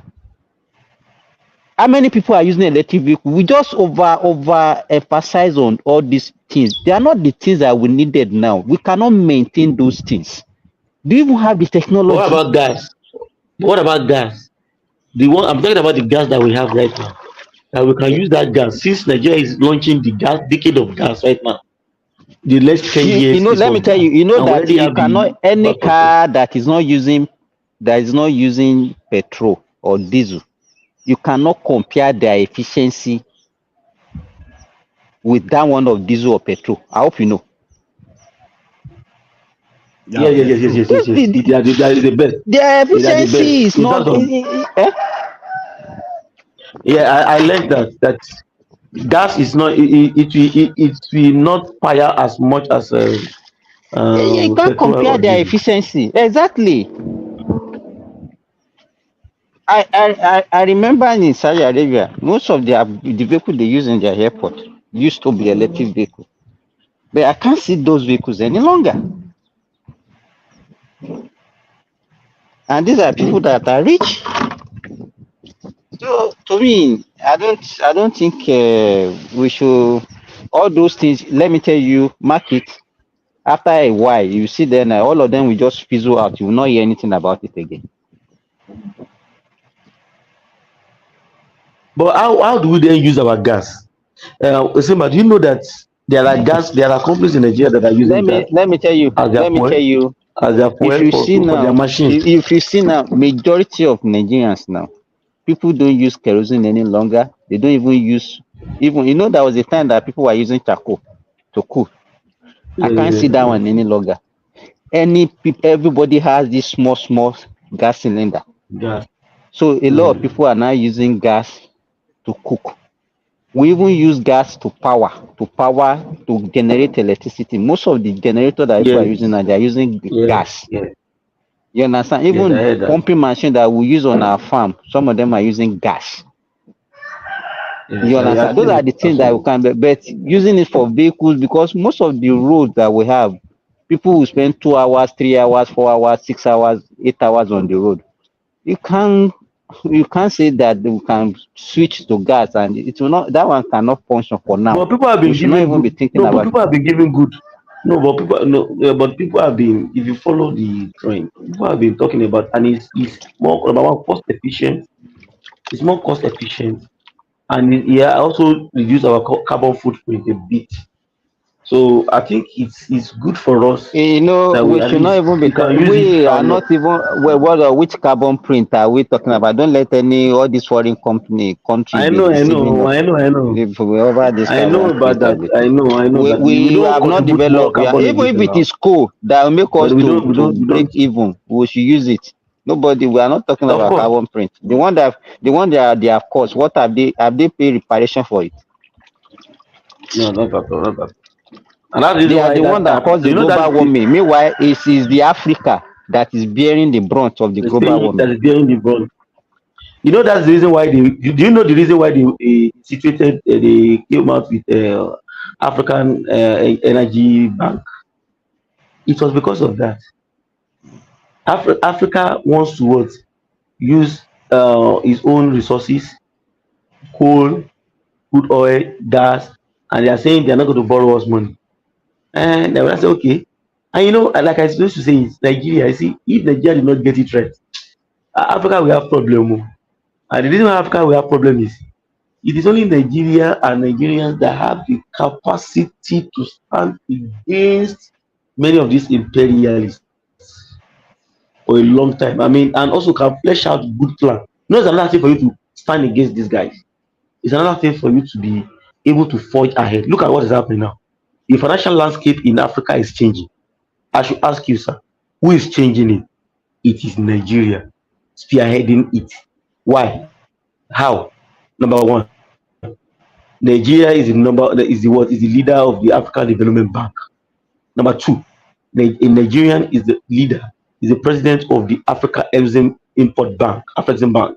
Number three, a Nigerian is the leader, I mean, is the president of Eco Bank. So you look at it. So you WTO in Nigeria. So a whole lot of things wraps around us to change that financial architecture and to help us to recalibrate ourselves. Because now they are, you know, they are already doing PAPs, they are already doing payment, an African payment settlement scheme. Having seen what the West did with Russia on now they are testing in West Africa. They started testing in West Africa. All the central banks in West Africa, especially English speaking West Africa, started it. The French ones, they are nowhere to be found for now because they are slave master up there in France. We don't allow them. we know what's up. So the little thing that we can do, let's start using our gas, and that's why even Buhari has his own problem.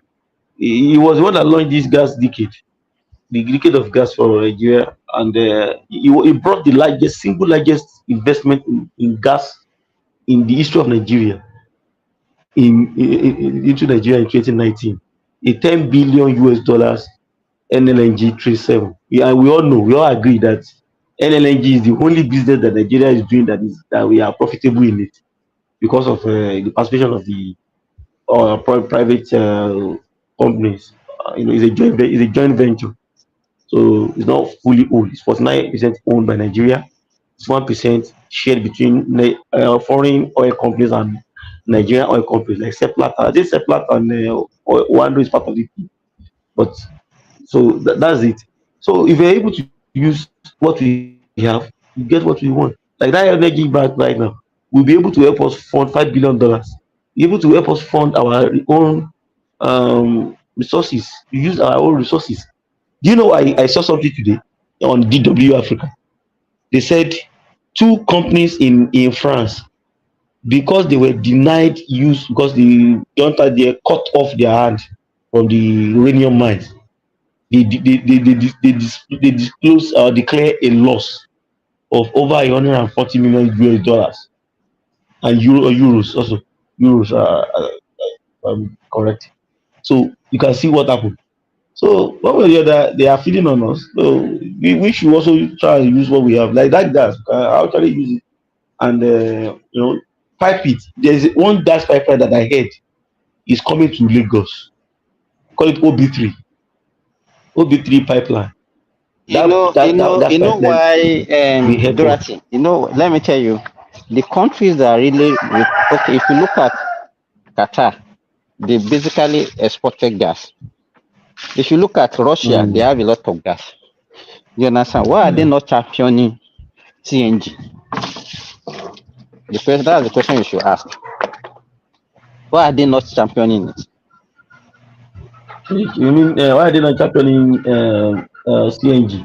Oh no, they have refinery. They have a very big. They have the good refineries, and it's producing more than enough for them. So I don't think they will need that. They will just get value for their money by exporting the remaining gas. They have so just because oil is not their problem. Oil is not their problem. Oil is not their problem. So is oil our own problem? Is oil our own problem? Not really the oil is our problem. We because we normally sabotage ourselves. Over there you don't do that kind of nonsense. Their refineries are up and working. How much? They are not even as populated as us now. Russia is just 144 million people. They're not even up to us. That's the population. They have Russia. They have oil and gas. Yes, it's Russia. 144 million. Russia is over that's the highest. Okay, 144 million. They are about 144 million. It's 144. Yes, so they have more than enough. Do you know the kind of oil and gas that Russia produce? in fact, many of these all these foreign countries, Western countries, even in the Middle East,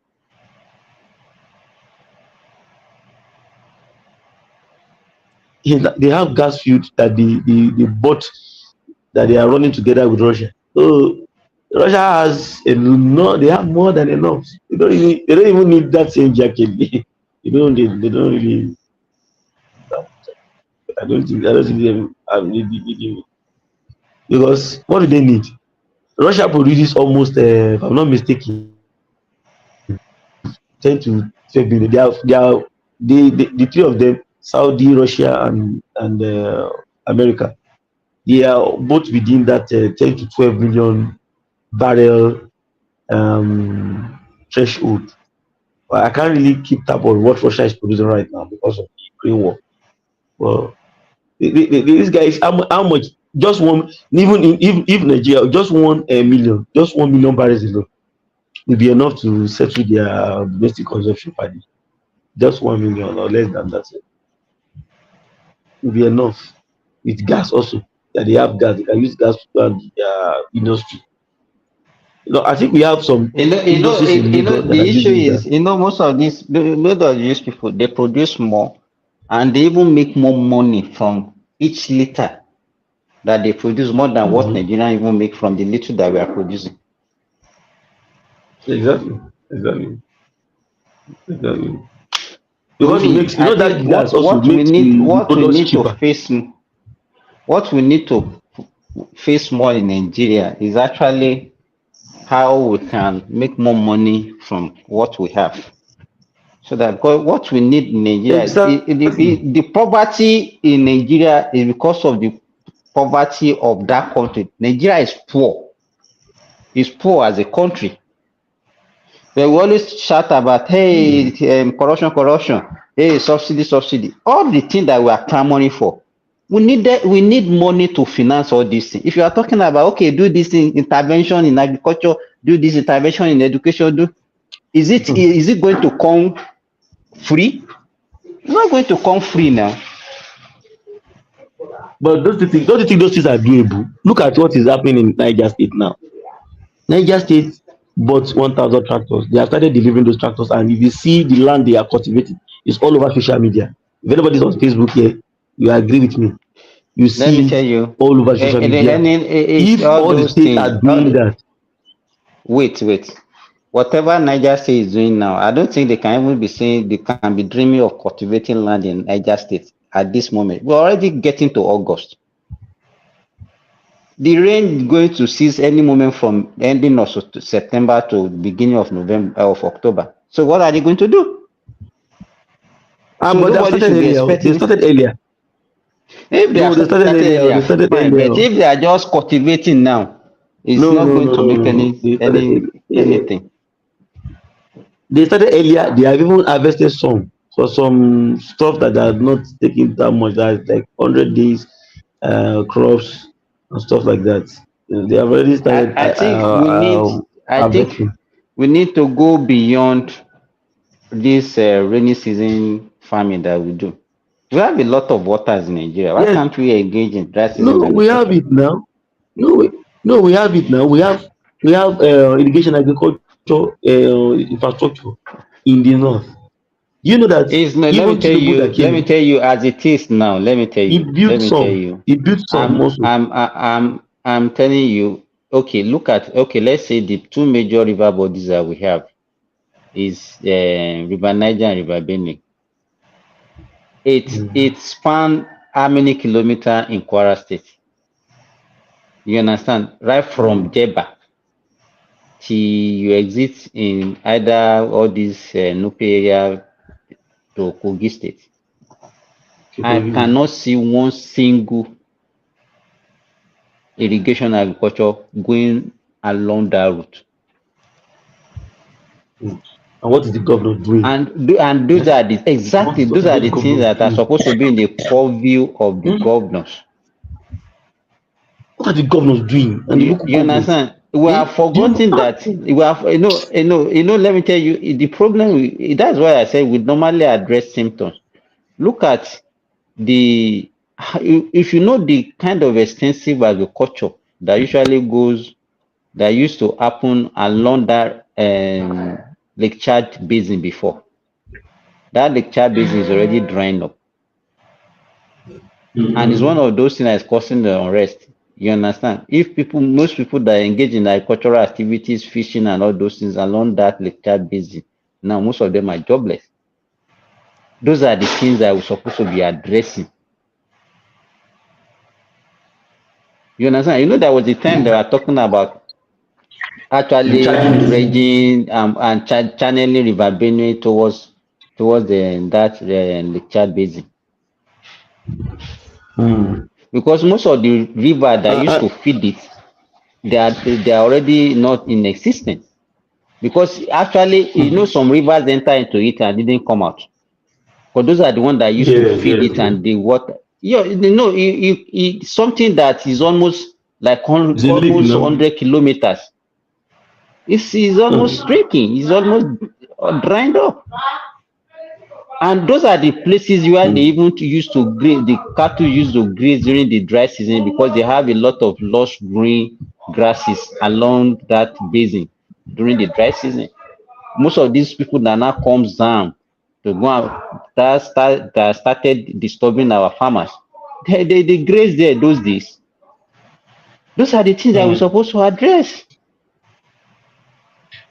You understand? Some of the things that most of the problem that we have now is not as if all these problems did not start now, and it's not something that we can say, okay, we can address within 1 month, 2 months, 3 months, or 1 year.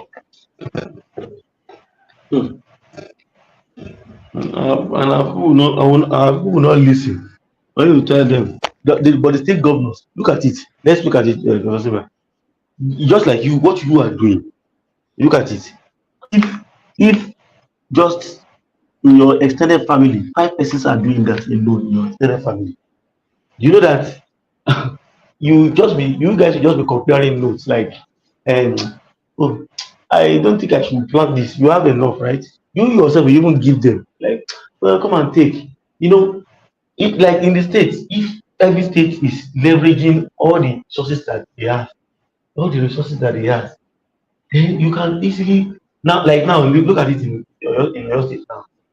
But Shejimakide did something that I so much appreciate him for. When he came in, the former governor started this Oyo Ibadan saying express, and I've used that road. So he finished that road, he constructed it and finished it. Now he did Ogbomoso Shaki. He already did he's saying Ogbomoso. Now he already did what is the other one again? Oyo Ogbomoso. I think there's Oyo Ogbomoso. So what that means is that all the political zones in Oyo State, that is Ibadan, Oyo, Okeogun, Ogbomoso, and Ibarapa méjèèjì, they are already linked with good asphalt road. You know what that means. So what it means is that at every point in time, you put your products to count, hit the road, and in no time you're already at the border. You're exporting from Shaki. So you can easily, move product, everything. You want to even target Oyo State, Ibadan, you want to target Ibadan, which is the biggest out of, and probably the most. You want to target that thing from there, you want to export. You can easily get these things out with good rules. And if other people are doing that, 1,000 tractors, let all the state government also get 1,000 tractors, at least with combined harvesters. What makes Russia to be largest job? They have robotic tractors. These guys, so, and you can liaise.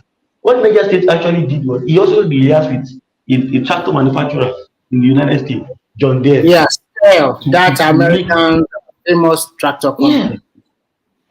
Yeah, that's what they did. But you know what? Pr0T, sorry to interject you. The arrogancy of that Oyo State governor is too much. It's even too much. What is it doing? What has it done? Not even Oyo State does not have 1,000 acres of land to themselves. All those initiatives you are talking about is in conjunction with private farmers. So Not that is the one Yeah, putting the one money. that he had Fashola. No, the one. No. The one. Yeah. You are right. The one at Fashola is private. And he's Private just part. walking around arrogantly. That what have we done, sir?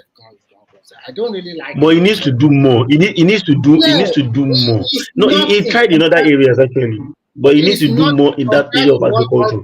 all those Yobe and Niger governors are doing. It's No, he's not doing nothing. enough. He's not doing enough in the Donald, area of agriculture. our people, we are lazy now. We are lazy. The governor are even terrible. Only Lagos State governor is doing fantastic. All the others one, what have they done? Nothing. And then you complain to death. Or look at what they are doing in the northern part of the country. Big farm, mechanized farming. And I don't know, it is your man that is the president of the country. I don't know why you cannot go there when he's helping all these northern governors. We have abundance of land in the northern part of your state. It's a big farmland area. And they'll be doing shakara, necessary arrogance. I don't know what's wrong with that. Oyo State has land that they are not using for anything. Across, but what you're saying, all these areas, big land, 28,000 square kilometers, 29,000 square kilometers. Even Kwara, that's Tiba is talking about. The legacy project he's doing is that new ring road all over Ibadan now. That is what he wants to do. And he cannot finish it, okay? That is the only legacy something. What other things? Nothing special. You have not done you have not even surpassed the achievement. So what's the big deal about you? Ajimobi did a lot of work. But one thing I just like about him is he's doing some few things in the area of health. Is it that he's one of the states that has a viable health insurance scheme right now in Nigeria? Yeah, you are right. And But every day they are improving it. They are improving it seriously. In 2020, I went to Nigeria. My mother was ill. We have to rush her to the state hospital in Nigeria, the one in Nigeria. There, the doctor, they cannot diagnose what's wrong with her. And she was complaining of a big tummy ache. We stayed there for like 2 or 3 nights. Nothing happened. We have to transfer her from that one to UCH. UCH. Under 1 hour, they gave her one special injection. That injection, I bought it 45,000 naira. Immediately, she felt better. So it's just mouth. All these state governors, they will not put good doctors there, or maybe doctors are not qualified. I don't know, or maybe they don't know what they are doing. Also. But they're getting more doctors now. I think they're even recruiting right now. I just felt most time is old glory. Yeah, your phone. All these people must be held responsible. These governors, they are the ones that are destroying us. If they don't get this right, the federal government, let me look at it now. Look at our population. We have not managed our population very well.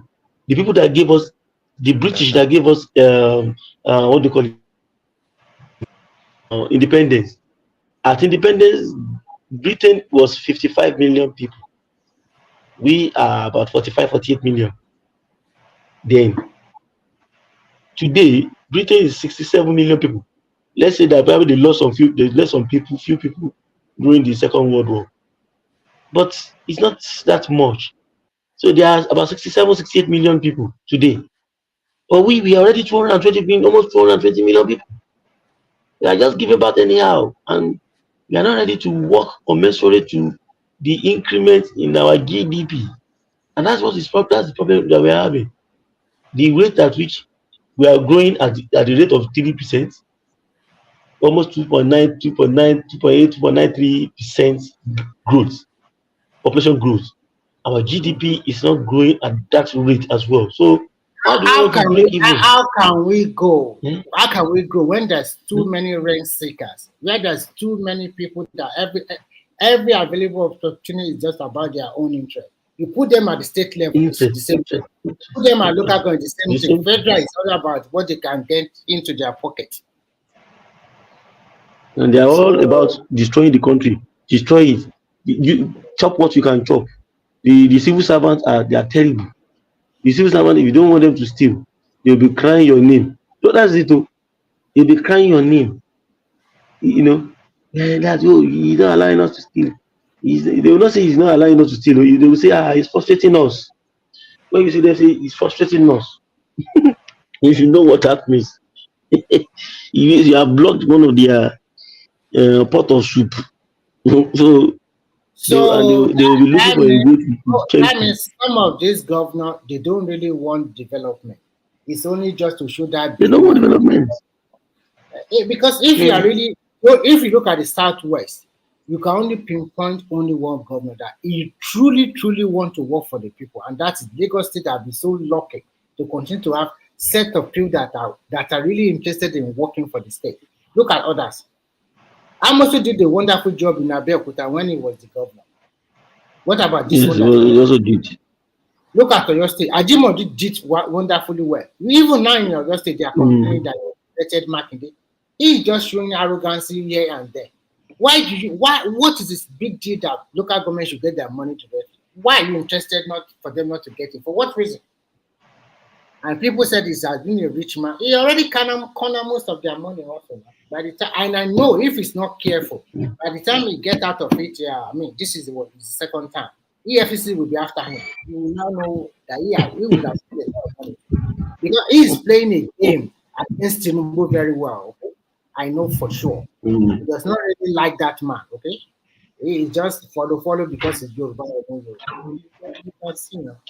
Fire me too. The game is playing because they didn't give him any ministerial post. They didn't give him nothing. So all of them are just fighting back. That's just a way to fight back. Everybody knows the truth. Even that fire me too. The second time, what did he do in Ekiti State? Adewale is here now. Let him tell us. Most of them, they won't do nothing.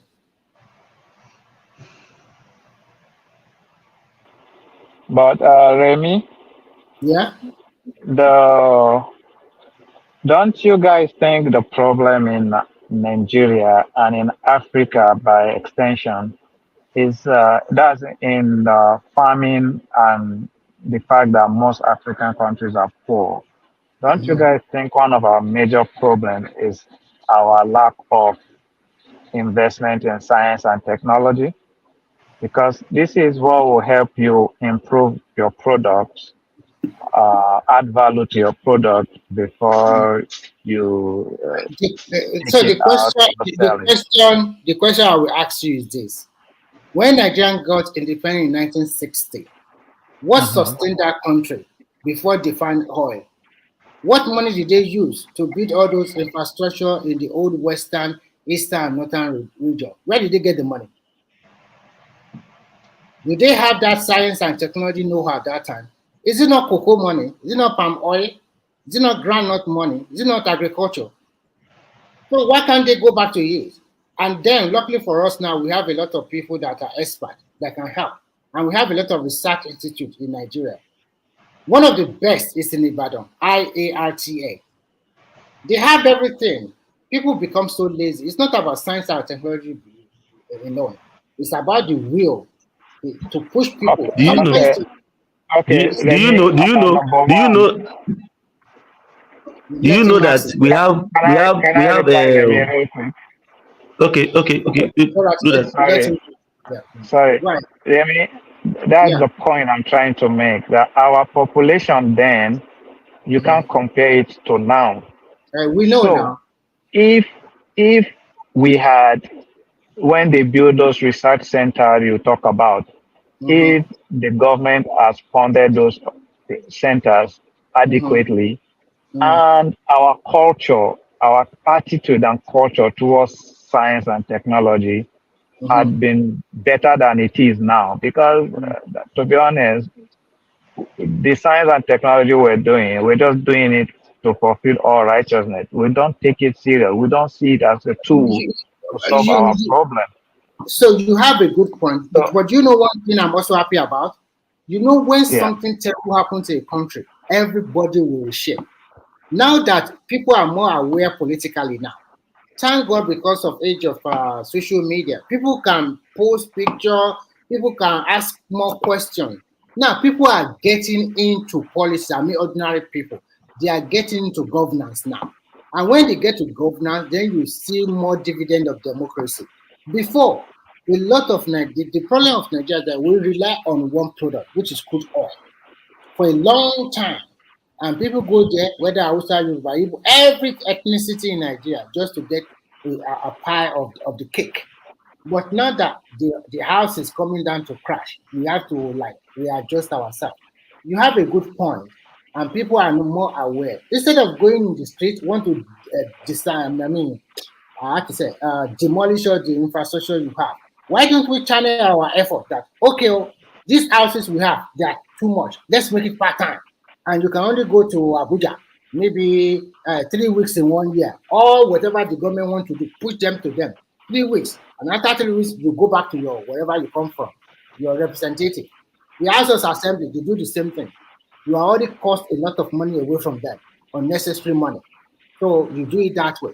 Part-time, or maybe just 3 weeks in 1 year, all the bills, whatever they want to do after the budget, government will have planned for it very well. That is a very good example how some people do it. So you don't need to let them stay in Abuja. What are they doing in Abuja?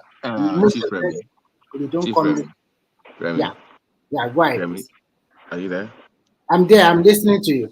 No, that's what the protest should be about. Specific things like that. Yes.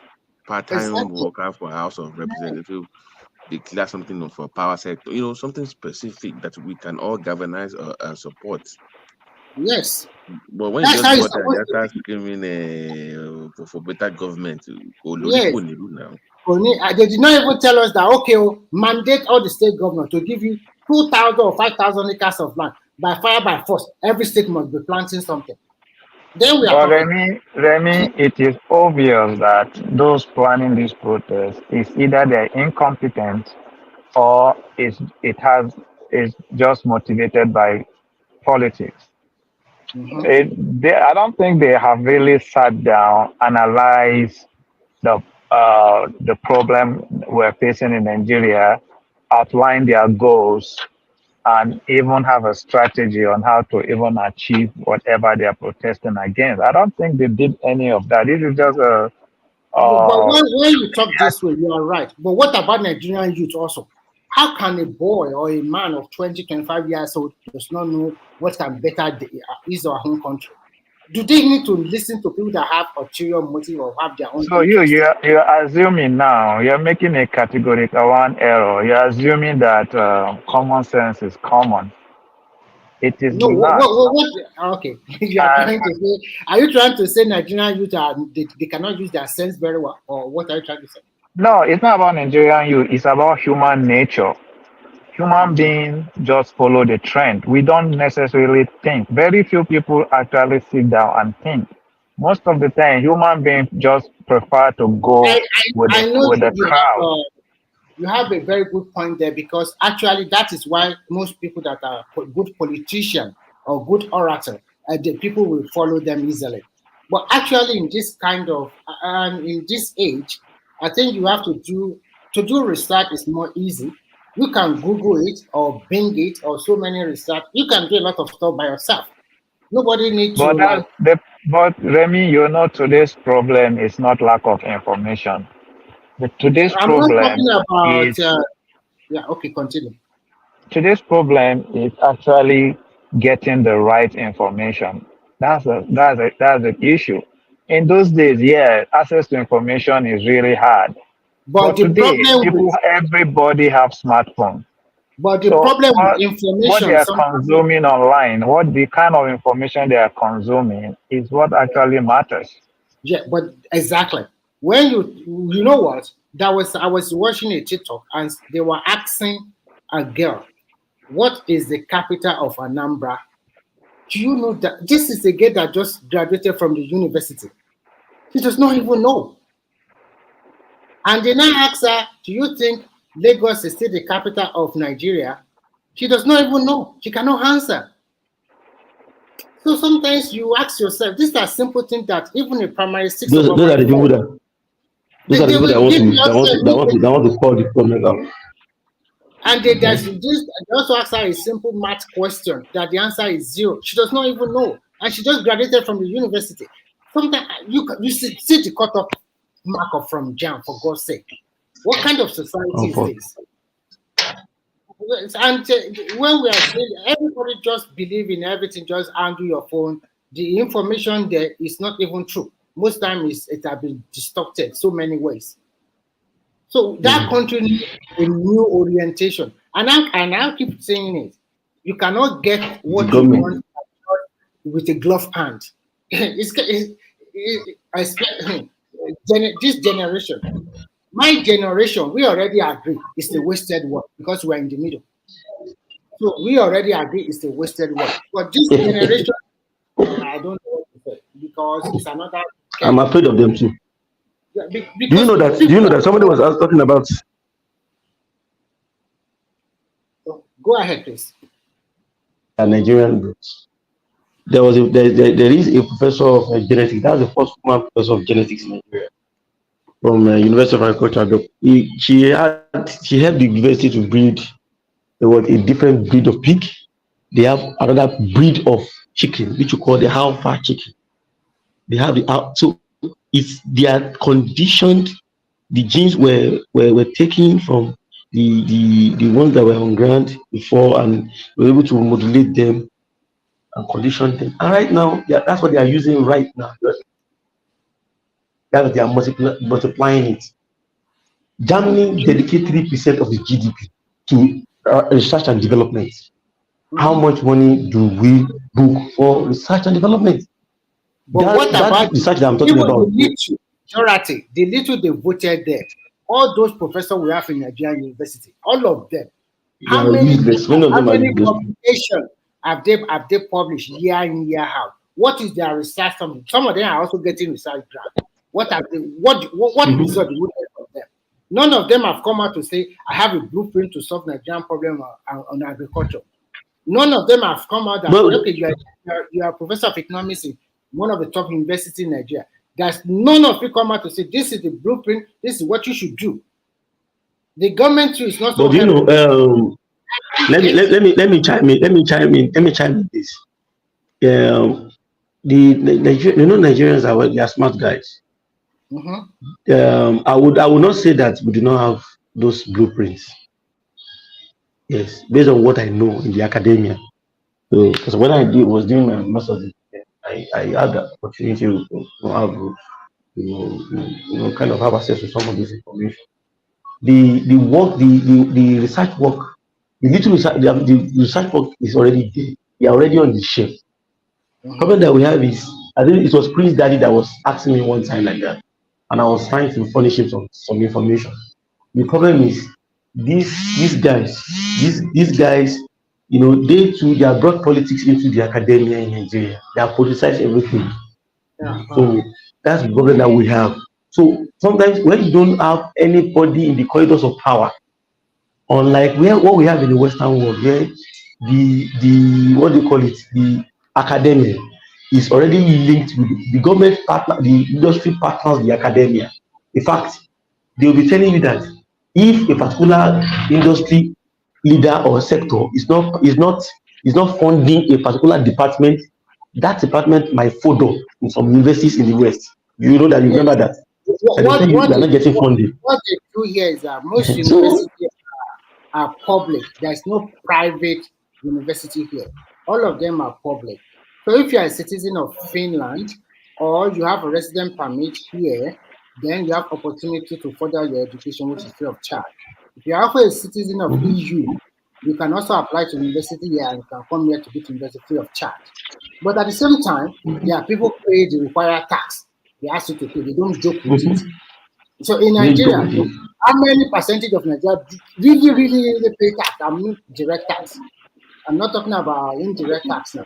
I'm talking about direct. How many?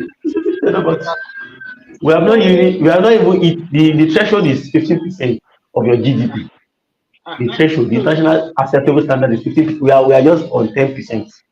I think, but I think Tinubu will get to that. I think it will this year. It will hit. Yeah. January next year, and they want to exempt. So and that will bring in more money. Remy, that will bring in more money. Remy, this guy, I don't know what's your name. I can't see your name clearly. Yeah. What's your name? Pr0T. Yeah, Pr0T. Yeah, Pr0T. Yeah, I appreciate your position. On the importance of education, especially R&D in a country's development. Very few Nigerians really think that is a part of our problem. They might say, oh yeah, science is important, but if you go in depth, you see that they're only just paying lip service to it. So in addition to what you were saying, I wanted to add that if you notice in the Western world, if they have problems, they throw money at the universities and tell them Yes. bring a solution to this problem. The solution. And they compete among themselves and solve the problem. But if you come to Nigeria or Africa generally, when they have a problem, what they do is they run and start looking at the Western country, The looking Western for world. similar problem that had been solved before. They just copy it and come paste it here. So you will notice that we don't have original thinking in Africa. We don't. That's it. We just copy stuff and try to replicate it here. We've done that several times and it's failing us. But It's when failing you look us. at advanced countries, they don't do that. They look inward for their for solutions to their problems. Solutions. Homegrown solutions. Exactly. So for me, I Homegrown feel solutions. exactly this is what Africa, especially Nigeria, need to. It's very hard. It's slow. It's very difficult to achieve. But to me, that's the only way. That's the only way. Depending Because on those the money Western is not people. also there. The money is not also there for Exactly. us. So And even when these look Western at people give you this technology, you still pay them for it. They find a way to make sure you're paying them for it. of course you have to Dorothy, are you pay. coming out to protest? Dorothy, are you coming out for the protest? Protest. Me, I'm not supposed to protest. I don't want them to protest. But I mean, the way these are going, I like them to protest. But this type of protest is what I don't think. What I do, I'm not comfortable with. Because And I've made myself clear about that. I was this platform that we are. It's not here, so I don't want to mention him. And he just out of anger, he said, "Well, you can't stop people from protesting in Lagos." I'm like, see, that's the problem right there. You just made it tribal. You made it that's the problem. You want people to support you, but you're making a tribal charge, an argument, a case. You're not making it about everybody. It has to be a truly inclusive protest, right? Or agitation, right? You have to convince other people to join you, right? To end whatever you are supporting. But if you make it look like we us against them, then you wouldn't get the support. You wouldn't get it. And if they don't support you, you can't accuse those people of being tribalist. No, you've not done your job. You've not done your own work. You are the one organizing the protest. You want us to buy in, but yet you're going to condemn me. I don't understand what you're saying. Educate me. Tell me what's going on.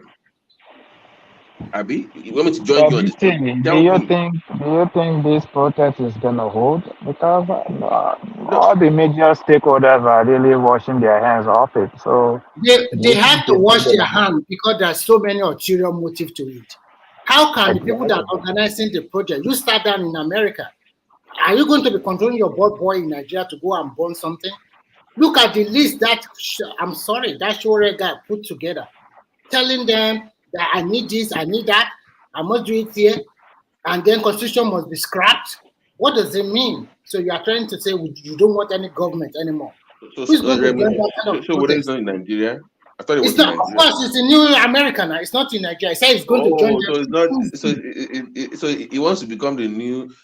Okay. This is what I think is happening. I think Sowore sees an opportunity in that space. He wants to be the next Samuel Lekpa, but a more modern version of it, where it will be That's what abroad you want to do. directing Do you not? traffic. If you see this, sorry. If you see this The protest, the guy has learned his lesson. He doesn't want to go to jail again. so why? You know, He's using the long spoon this time around.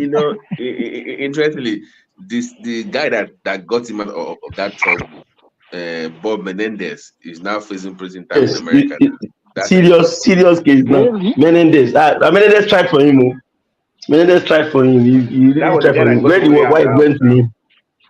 Yeah, That was the guy yes. that got Ori out now. If not for Bob Menendez, he would still be in prison now. Wow. What did he do in America? Why is he going facing jail term? No, corruption charges. Wow.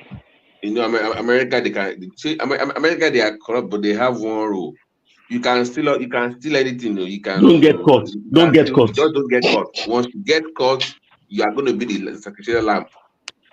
That's the difference. Pr0T, you said the Menendez guy is in prison.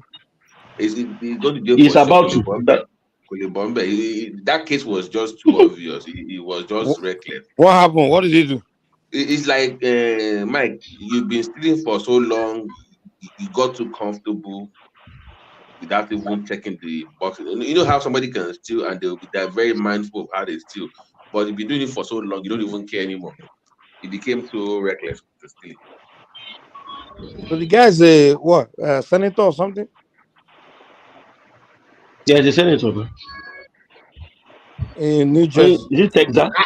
I think Showore also want to enjoy his money with his family. I trust Nigerian woman. He does not come and die. Menendez, right? Nigerian wife already called him to order. Stay back. You want to die for Nigeria? Come on. So sell all his dummy to go and protest. Why I control it through Zoom? Go and burn that one. Go and burn that one. And you stay in your America and continue to enjoy. In fact, what he's doing is not even right because American can also repatriate. It's not right. Yes, to be frank. American can repatriate him back to Nigeria if Nigeria can prove their case very that they want to destabilize the government. So he should be very, very careful. We should be very careful. We are not saying you should not go on protest, but even the Nigerian Labour Congress and CUC came out that nobody contacted them. Everybody is opting out of the protest because at the end of the day, nobody want their city to be destroyed. I was even surprised. The moment the police started collecting everybody's name, you put yourself in their shoes now. The police started collecting your name, your contact. You want to be part of it. If something go wrong, they are coming for you now. All of them poor head do. When the main man gone Jago, New Jersey. So that thing that happened in Kenya can never happen in Nigeria. Nigeria is not a small country like Kenya and that. They will just overrun the government like that or do whatever they want. This is Nigeria, very big, with a lot of division. So, you want to come and collect Nigeria? That division will never allow. They are afraid of Nigerian military because Nigeria, even in Africa, is one of the best. You want to go and toy your life with them, they will clear you. Don't care. That's the best military in Africa right now.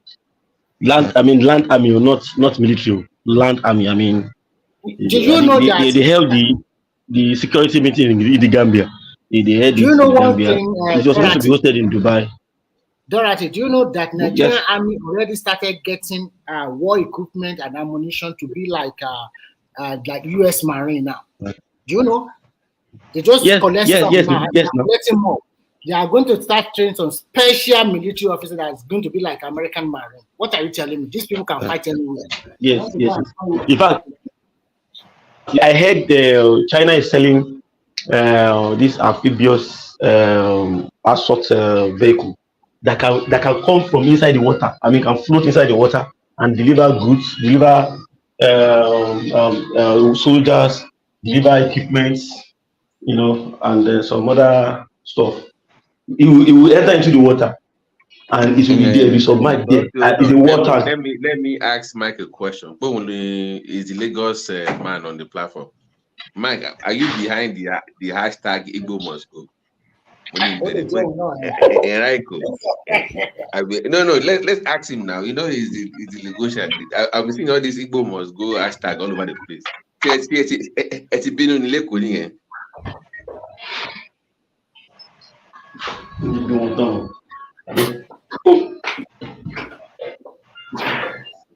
Michael down. Okay.